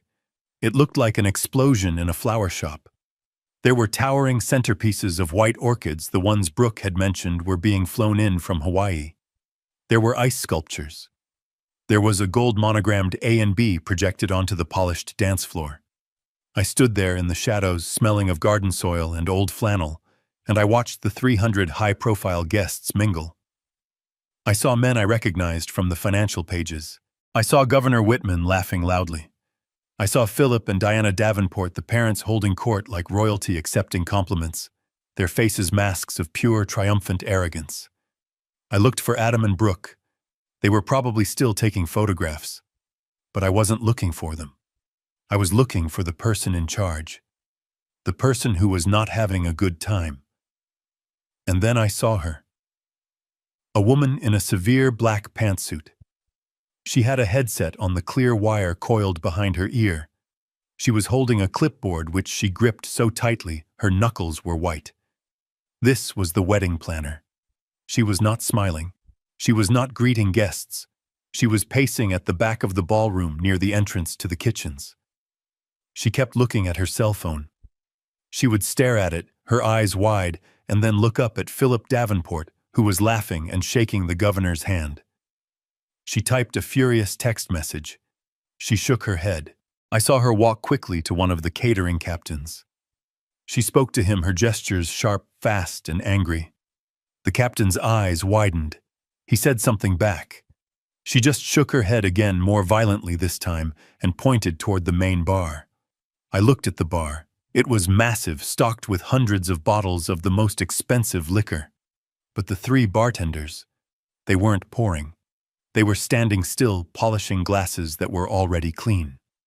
The guests were flowing in from the ceremony, champagne flutes in hand, but the main bar was dark. It wasn't open. The wedding planner marched over to the head bartender. I was too far away to hear, but I could read the body language. She was demanding. He was unmoving. He shrugged, held up his hands as if to say, "Not my problem," and then pointed to his own phone. He hadn't been paid. The checks hadn't cleared. The final wire transfer had not arrived. The planner's face, even from 50 feet away, was a mask of pure, abject panic. She looked at her headset, spoke into it, and then looked at her watch. She was trapped. The checks that Philip Davenport had promised to cover, the checks that were supposed to be backed by my $12 million, had all bounced. Every single one. The $1 check had been a stone tossed into a pond. This was the tidal wave hitting the shore. I didn't smile. I just stood there in the shadows in my dirty boots. They had banned me because I was not appropriate. And now their entire appropriate event, their high-profile merger, was about to visibly and spectacularly collapse on itself. The string quartet still outside finished its song. There was a long, awkward pause. And then, no new song started. They too were clearly waiting for a check. The silence was deafening. The guests were looking around confused. The wedding planner, now pale as a sheet, was speed-walking toward the kitchen. I saw her grab her phone and dial. I knew who she was calling. It was time. I stepped out from the shadows of the hedges and began to walk toward the service entrance. I walked slowly toward the service entrance, my muddy boots making no sound on the expensive flagstone path. The chaos was beautiful. Through the kitchen doors, I could see chefs standing still, their arms crossed, tall white hats tilted in conference. Waiters were huddled by the ice machines, not loading trays but whispering. The whole multi-$100,000 event was grinding to a halt. The woman in the black pantsuit, the wedding planner, burst through the kitchen doors, her face pale and slick with sweat. She wasn't just stressed, she was terrified. This was a career-ending failure, and she knew it. She jabbed a number into her phone. "Philip, pick up, you coward!" she hissed into the voicemail. "The bar is closed, the string quartet is packing up, and the chef says he won't plate the appetizers until the wire transfer clears. You told me it was guaranteed. You told me the groom's family had it covered." She hung up, shaking. She looked like she was about to be physically ill. I stepped out from the shadow of a large potted ficus tree. I kept my voice soft, harmless, confused. "Excuse me, ma'am, I think there might be a problem with the music." She spun around, her eyes wide with panic. She looked at me, at my mud-stained jeans, my thin flannel shirt, my gray, uncombed hair. I could see her mind processing me in a millisecond: gardener, janitor, irrelevant old man. "What?" she snapped. "I don't have time for this. Go find your supervisor." "Oh, I don't work here," I said, offering a small apologetic smile. I'm a guest. Sort of. I'm George Anderson, the groom's father." Her jaw dropped. She stared at me. She looked at my boots. She looked at my face. She looked at my flannel shirt. Her professional mask cracked wide open, revealing the raw panic underneath. You're George Anderson," I repeated politely. "Adam's dad. I heard you shouting just now. Something about the groom's family having it covered. It sounds like there's a problem with the payment." She looked from me to the grand ballroom, then back to me, as if trying to solve an impossible math equation. This old dirty man could not possibly be the groom's family responsible for the six-figure bill. There's an issue," she stammered, trying to regain her composure. "The final payments, the wire transfers, they were rejected. All of them." "All of them?" I asked, feigning surprise. "Goodness, that's terrible. How much are we talking about?" "A lot," she said, her voice dropping to a desperate whisper. "The $50,000 hold for the clubhouse declined. The $75,000 wire for catering and the bar reversed. The checks we did get, they all bounced this morning.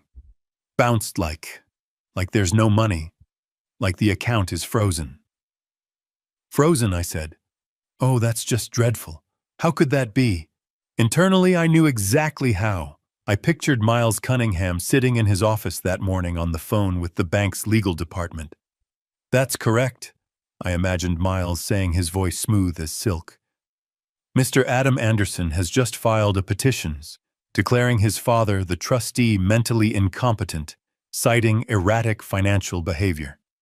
As the estate's legal counsel, and given this pending litigation, I am formally requesting an immediate emergency hold on all accounts associated with Mr. Adam Anderson, as he is clearly financially compromised and poses a significant risk to the trust. We can't have him dissipating assets he doesn't own, can we? Adam, in his infinite arrogance, had not only given me the character clause violation, he had given Miles the legal justification to cut off his own lifeline hours before his wedding. The checks he and Brooke had written, assuming the trust fund money was already theirs, had all just hit a brick wall of ice. I don't know how, the planner was saying, her voice cracking. Mr. Davenport assured me the money was there. He said the groom's trust was paying for this, he said. Wait. She stopped. She looked at me, really looked at me.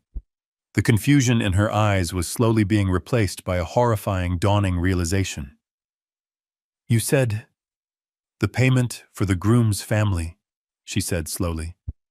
Yes, I said.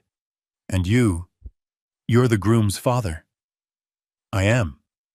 And you're the trustee. I am that too, I said, giving her a gentle smile. Her face, which had been pale, turned a blotchy, violent red. The blood drained from it, then rushed back. You're the one. You knew. You let this happen. Well, ma'am, I said, I was told I was banned from the wedding. I assumed that meant I was banned from paying for it too. It seems my son wanted a contribution, but not my presence. I suppose you can't have one without the other. Oh my God, she whispered. She backed away from me, the clipboard falling from her hand and clattering onto the flagstones. Oh my God! Philip! Diana! She wasn't just talking. She was shrieking. Philip! He's here! He's the one! It's all a lie! The French doors to the ballroom burst open. It wasn't just the Davenports. It was the wedding party. Adam in his tight tuxedo, his face slick with sweat. Brooke in her massive white gown, her face a mask of confusion and rage. And behind them, Philip and Diana Davenport, their expressions frozen in triumphant smiles, clearly walking out to see what their planner was yelling about. They all froze on the patio, their eyes locked onto the planner who was pointing a trembling finger at me. Then their gazes shifted. They followed her finger, and they saw me. Standing by the service entrance, in my dirt-stained jeans and my old flannel shirt, my muddy boots planted firmly on their expensive flagstone. The string quartet was silent. The bar was closed. The guests were peering through the windows, wondering where the food was. And the entire wedding party, the groom, the bride, and their arrogant, high-profile parents were staring in mute, absolute horror. Not at a monster, not at a corporate raider, but at a simple, poor, senile old man who it turned out held the kill switch to their entire world. Dad, Adam whispered, his voice cracking.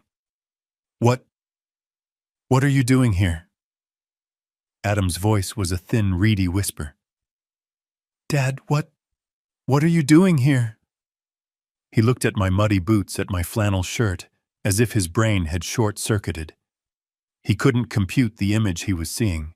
Before I could answer, Brooke pushed past him. Her beautiful, smiling bridal mask had vanished. Her face was tight, pale, and contorted with a rage so pure it was almost impressive. She wasn't just angry. She was confused. This wasn't part of her plan. You, she hissed. Her voice wasn't a shout. It was a pressurized spray of venom that cut through the cool evening air. What are you doing here? I banned you. I told you you were not allowed to come. Adam, ever the coward, reached for her arm. Brooke, honey, calm down. She ripped her arm out of his grasp, as if his touch had burned her. Don't touch me, Adam. He's doing this. This is him. I knew it. You're trying to ruin my wedding. Philip Davenport, her father, a large man who radiated an aura of cheap cologne and entitlement, stepped forward. He looked at me, his eyes sweeping from my muddy boots to my gray hair, as if I were a piece of garbage that had blown onto his property. "I'm going to ask you to leave. Now. Security." He looked around for a uniformed guard, but the valets were busy with the Porsches and the rest of the staff. Well, the rest of the staff were the problem. "There is no security." The voice that shrieked the words didn't belong to me or to the family. It was the wedding planner. Her black pantsuit was immaculate, but her face was crumbling. She stormed over to Philip, her professional mask completely gone, replaced by the raw, jagged panic of a woman watching her career go up in flames. "There is no security, Philip!" she screamed, jabbing a finger at his expensive tuxedo. "There is no bar. There is no chef. The kitchen staff is walking out. Your checks bounced." "That's a lie." Diana, the mother, gasped, clutching the massive diamond necklace at her throat. "That's impossible. We are the Davenports." "I don't care if you're the Rockefellers," the planner shrieked. Her voice was now loud enough for the first few rows of guests in the ballroom to hear. "The bank has reversed all payments. The account is frozen. We are $125,000 short. And that," she pointed at a massive melting ice sculpture of a swan, "is not free." She looked at Philip. She looked at Brooke. She looked at Adam. "You have 10 minutes." She said it slowly, enunciating every syllable. "That is the grace period my chef has given me before he wheels the uncooked sea bass and the lobster tails back onto the refrigerated truck. 10 minutes to get me a certified check or a completed wire transfer. After that, I call the police for fraud, and I sue all of you, every single one of you, for breach of contract." The air crackled. A time bomb had just been activated. 10 minutes. Philip Davenport's face turned a shade of purple I had only ever seen on a bad eggplant. He spun on Adam, who looked like he was about to faint. "You," Philip growled, getting right in Adam's face. You did this." "What, me?" Adam stammered, physically recoiling. I didn't do anything." "You lied," Philip roared, spittle flying from his mouth. "You came to me. You sat at my table in my club in Dallas. You told me you were the sole heir to the Anderson Cabot Trust. You guaranteed this. You said your father was a simple man, but the money was ironclad." "It is," Adam cried, his voice cracking. He looked past his furious father-in-law, his eyes wide with naked panic locking on me. "Dad, tell them about the trust. Tell them you're just confused. Fix this, Dad." He was begging me. My son, the son who had disowned me from this very party, was now begging me in front of his new terrifying family to pay for it. I just stood there. My hands were buried deep in the pockets of my old jeans. I didn't say a word. I just watched. Brooke turned on Adam. Her face was no longer angry. It was white with a slow, dawning horror. She had just connected the dots. She had seen the planner's panic, heard her father's accusation, and now she was looking at me, her confused father-in-law, standing there in muddy boots watching her dream collapse. He can't, can he?" she whispered. She looked at my old Ford truck parked in the service lot. She looked at my calm, quiet face. "Oh my God," she breathed. "Philip was right. You're a liar." "No, Brooke, I'm not." Adam cried, tears now streaming down his face. "Dad, tell them about the money. Tell them to stop." "You married me!" she screamed, her voice breaking into a hysterical shriek that echoed across the silent golf course. "You married me, and you're broke. You're a fraud. You have nothing. You're nothing." "I'm not!" Adam yelled back, finally pushing Philip away. He was sobbing now, a desperate, cornered animal. "The trust, it's my money. He's just being mean. He's punishing me because I didn't invite him, Dad. Please, I'm begging you." All eyes turned to me. The $300,000 wedding. The merger of two great families. The high-profile event. The future of the Davenports' social standing. All of it was hanging in the balance.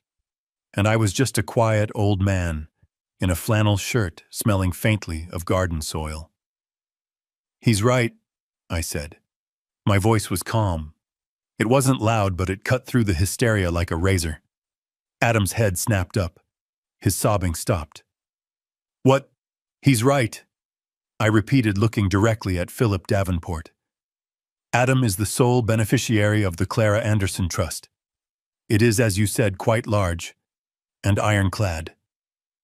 A single shaky breath of relief escaped Adam's lips. Brooke's eyes widened with hope.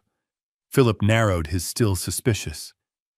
"Then pay them," Philip demanded, gesturing to the apoplectic wedding planner. "Stop this idiotic, childish game and pay the bill." "I can't," I said simply. "What do you mean you can't?" Brooke shrieked, the hope vanishing. "You're the trustee Adam told us. You just sign the check. Do it." "I mean," I said, taking a small step toward them, "that the account is, as your planner so accurately noted, frozen. It's completely locked. Nothing can go in and nothing can come out." Adam's face crumpled. "Frozen, why?" "Who you did this? You sabotaged me." "No, Adam," I said, looking my son dead in the eye. "You did." "What are you talking about, old man?" Philip growled. "Spit it out. We're on a clock. You see, Mr. Davenport," I said, my voice as patient as if I were explaining something to a child. "Your lawyers are very good. But my wife's lawyers, they were better. My wife Clara was a very, very smart woman. She knew Adam. She loved him, but she knew him. She knew he craved approval. She knew he was susceptible to people who valued this." I gestured to the dripping, useless ice swan over this. I tapped my chest over my heart. "So she put a clause in her will," I continued. "A character clause. It was a test, you see." They all just stared at me. "Adam would only inherit his $12 million, I said, savoring the number. I saw Brooke and her parents flinch. They hadn't even known the correct amount. "He would only get that money if he could prove to my sole and absolute satisfaction that he was a man of integrity, responsibility, and, here's the beautiful part, unwavering loyalty and respect to his father." Adam's face went from pale to the color of ash. He knew what was coming. "The minute you called me to ban me from this wedding, Adam, you failed the test. The minute you and Brooke sent me that $150,000 invoice for a party I wasn't allowed to attend, you signed your own disinheritance." That's not legal," Philip sputtered. "You can't just... It's subjective. We'll fight this." "Oh, it's 100% legal," I said. "And it was subjective. It was all up to my discretion. But then your family... You decided to make it objective. You filed a petition. You swore to a judge on Monday morning that I was senile and incompetent." I smiled. "You can't have it both ways. You can't argue in court that I'm too senile to manage a checkbook, and then in the same week demand I authorize a $150,000 wire transfer. You legally proved my point for me. You proved you were acting with malice. You proved you had no respect. You, Mr. Davenport, and your daughter and my son. You all personally handed a judge the evidence needed to terminate that trust. Forever." 8 minutes, the wedding planner said, her voice hollow. She was just looking at her watch now, completely detached.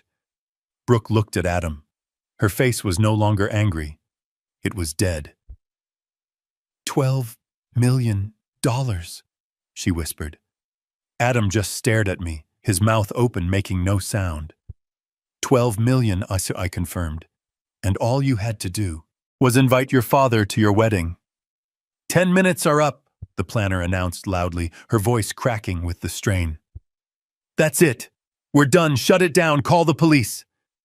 She turned and marched back toward the kitchen, screaming into her headset.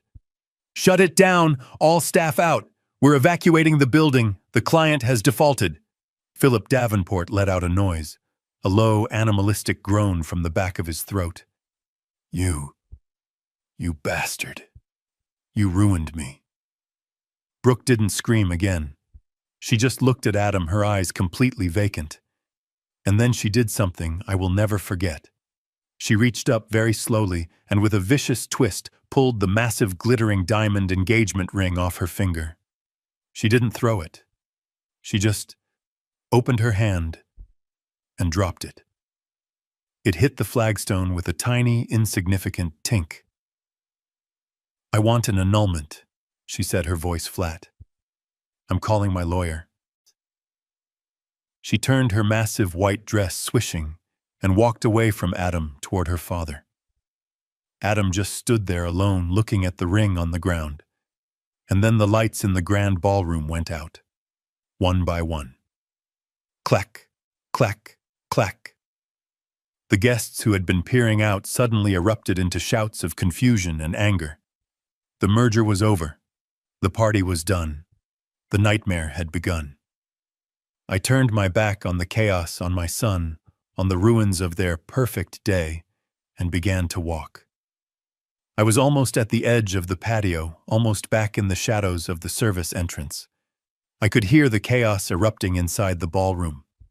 The music hadn't just stopped.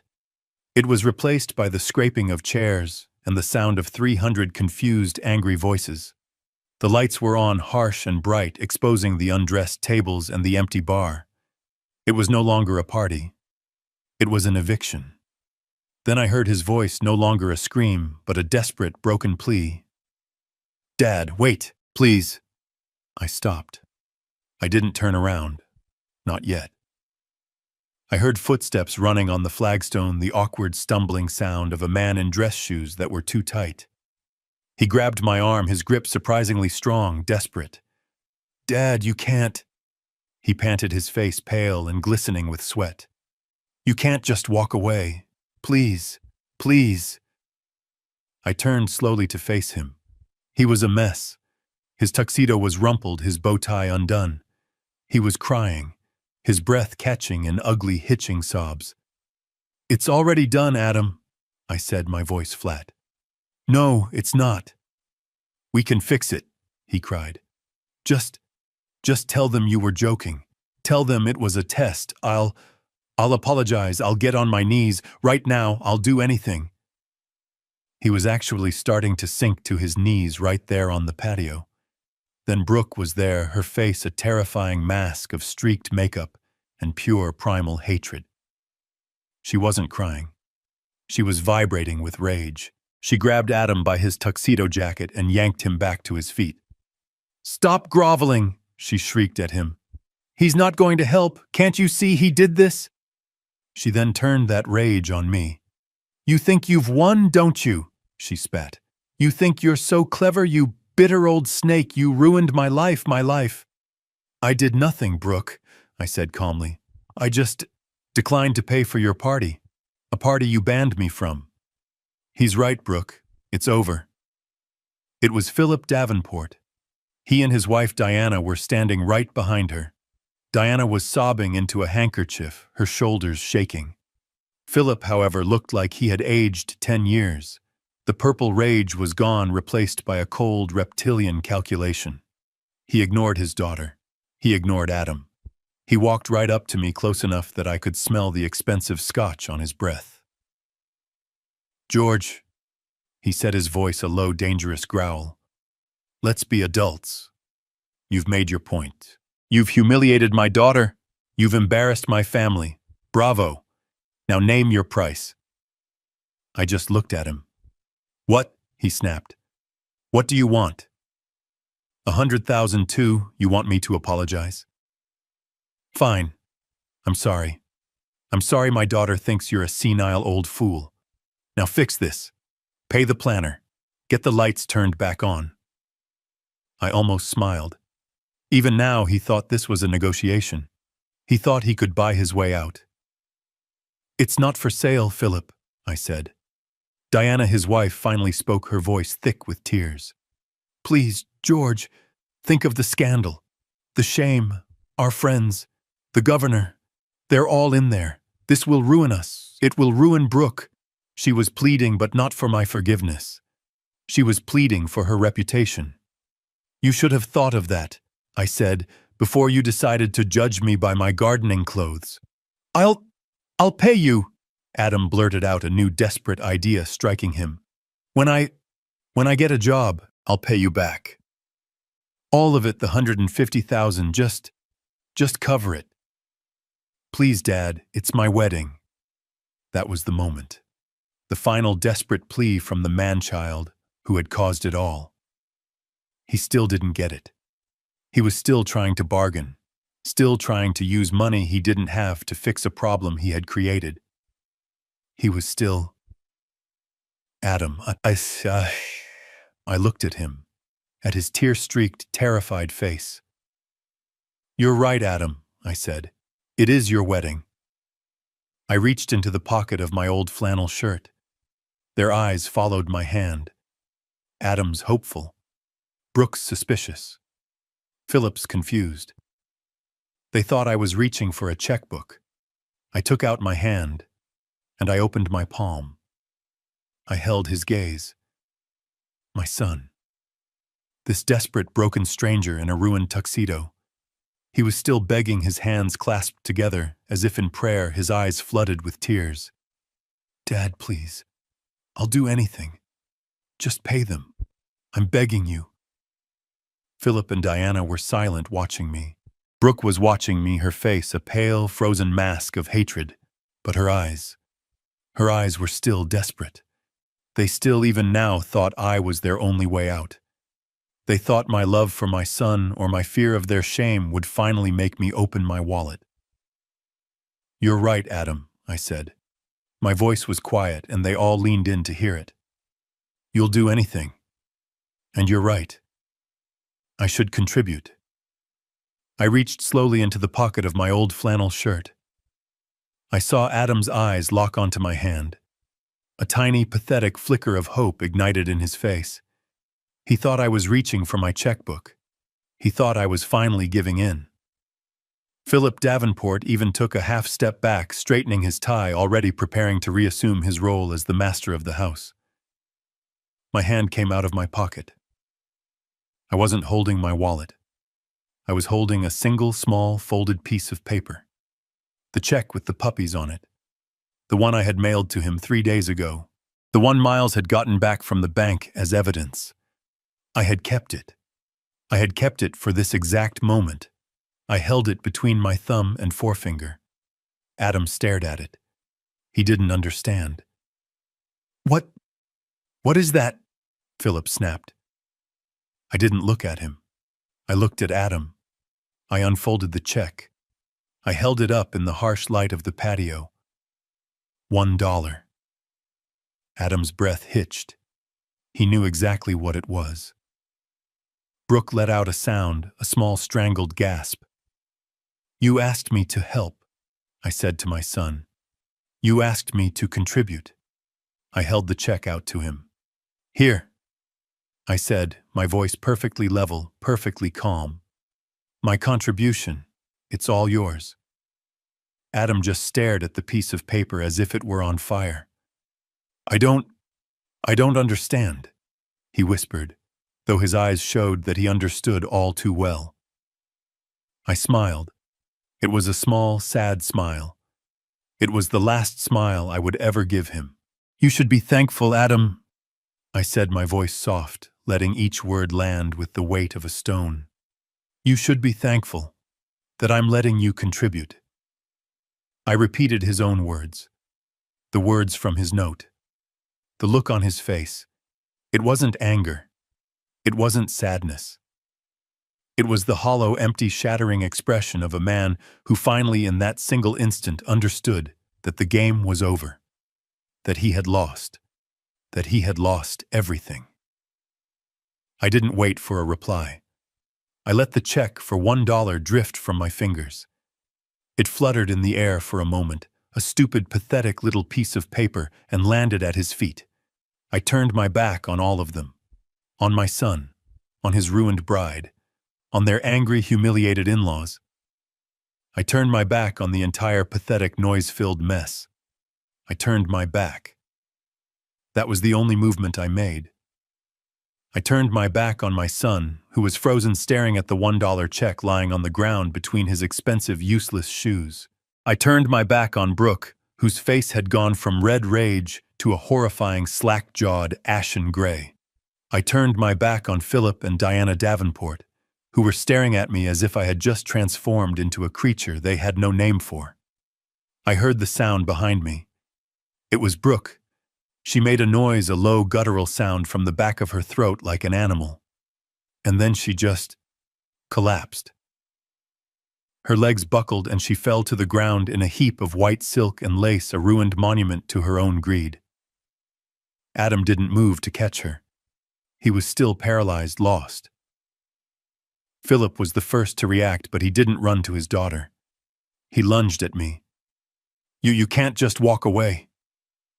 He grabbed my shoulder. I stopped. I didn't turn. I just spoke over my shoulder, my voice calm and final. "Take your hand off me, Philip." I don't know what he heard in my voice. Maybe the authority of a man who had chaired boards. Maybe the coldness of a man who had just disowned his only child. But he flinched. His hand dropped. "Security!" he roared again, but it was pathetic now. "Somebody, stop him!" But no one moved. The wedding planner was already on her phone, speaking in a low, furious voice, undoubtedly to her own lawyer. And then the sound of the ballroom finally broke open. The shouting began. It wasn't just confusion anymore. It was outrage. I heard a man, his voice booming with authority. It sounded like the governor yell, "What in God's name is the meaning of this? The bar is closed." I heard Diana Davenport let out a high-pitched, hysterical wail. "My party, my daughter, he's ruined everything." I didn't look back. I just walked. I walked off the flagstone patio, past the melting ice swamp one that was weeping onto the grass. I walked past the darkened ballroom, where the 300 high-profile guests were now just a confused, angry mob in expensive clothes. And I walked past the kitchens, where the chefs were already loading their uncooked sea bass back onto the trucks. I walked along the service road, my muddy boots crunching on the gravel.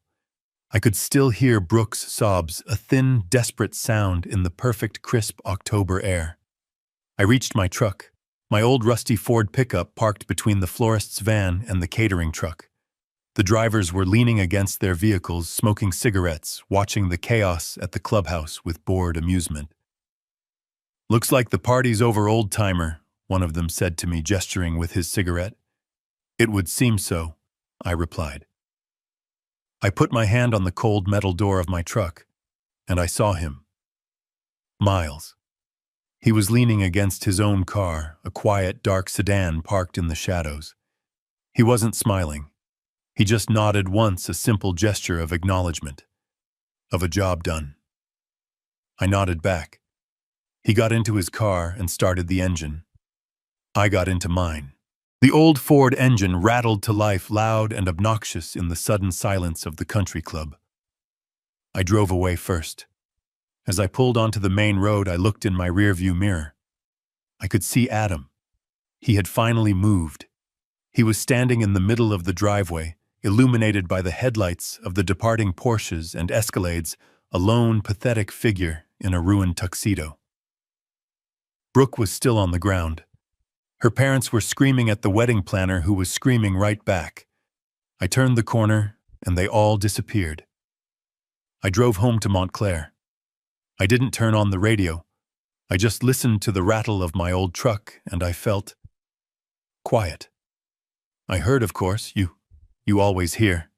The fallout was spectacular. I heard the wedding planner did sue the Davenports and Adam jointly for the full $150,000 plus damages. I heard the Davenports in their rage countersued Adam for fraud, citing the $12 million trust that didn't exist. They wanted the money for the ring, the deposits, and I quote, "emotional distress and public humiliation." I heard the governor's office released a statement the next day about attending a charity function that was unfortunately canceled due to a private family dispute, distancing himself immediately. The merger had become a public execution. Brooke, as promised, filed for an annulment. It was granted in record time, citing fraud. I imagine she didn't want to be legally tied to a man who was now, by all accounts, facing $500,000 in lawsuits. Her perfect wedding had turned her into a laughingstock, a story her high-profile friends would tell for years. That I knew was a fate worse than death for a Davenport. The $12 million plus the 20 years of interest it had accrued was transferred as per Clara's will into the Clara Cabot Anderson Scholarship Fund.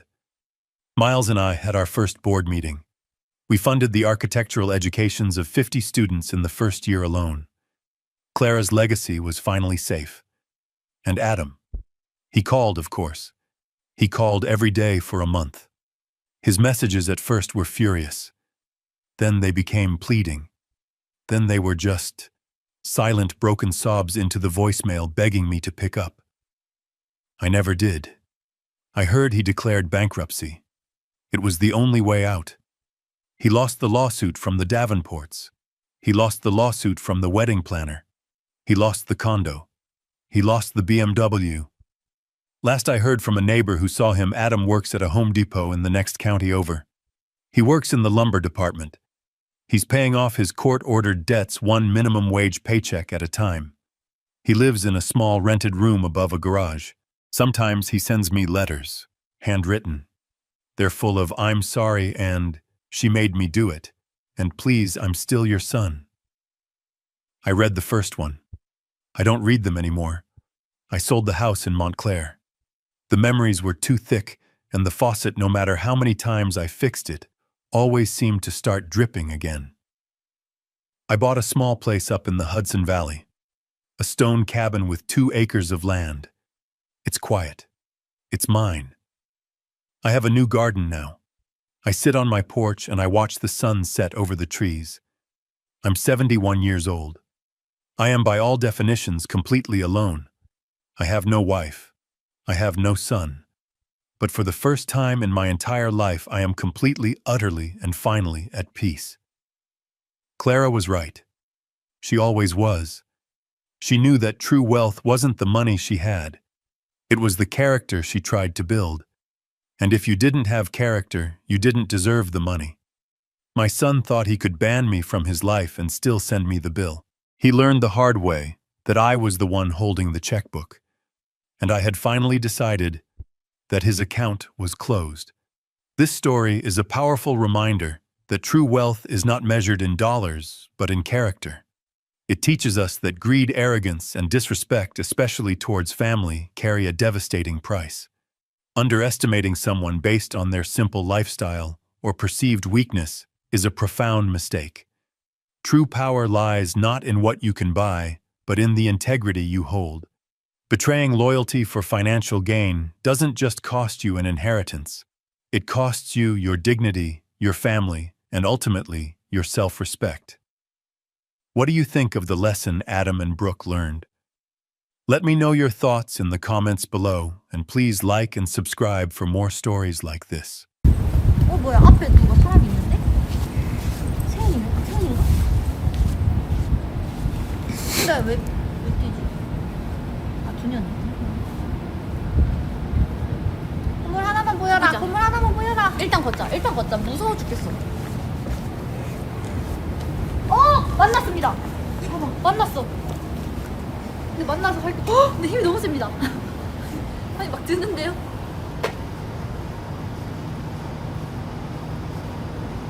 무서워. 근데 여기는 고기를 잡는 의미가 없거든요? 잘 모르고 있어. 홍대 물갈비가 여기였단 말이지? 네. 이렇게 내려가 보자.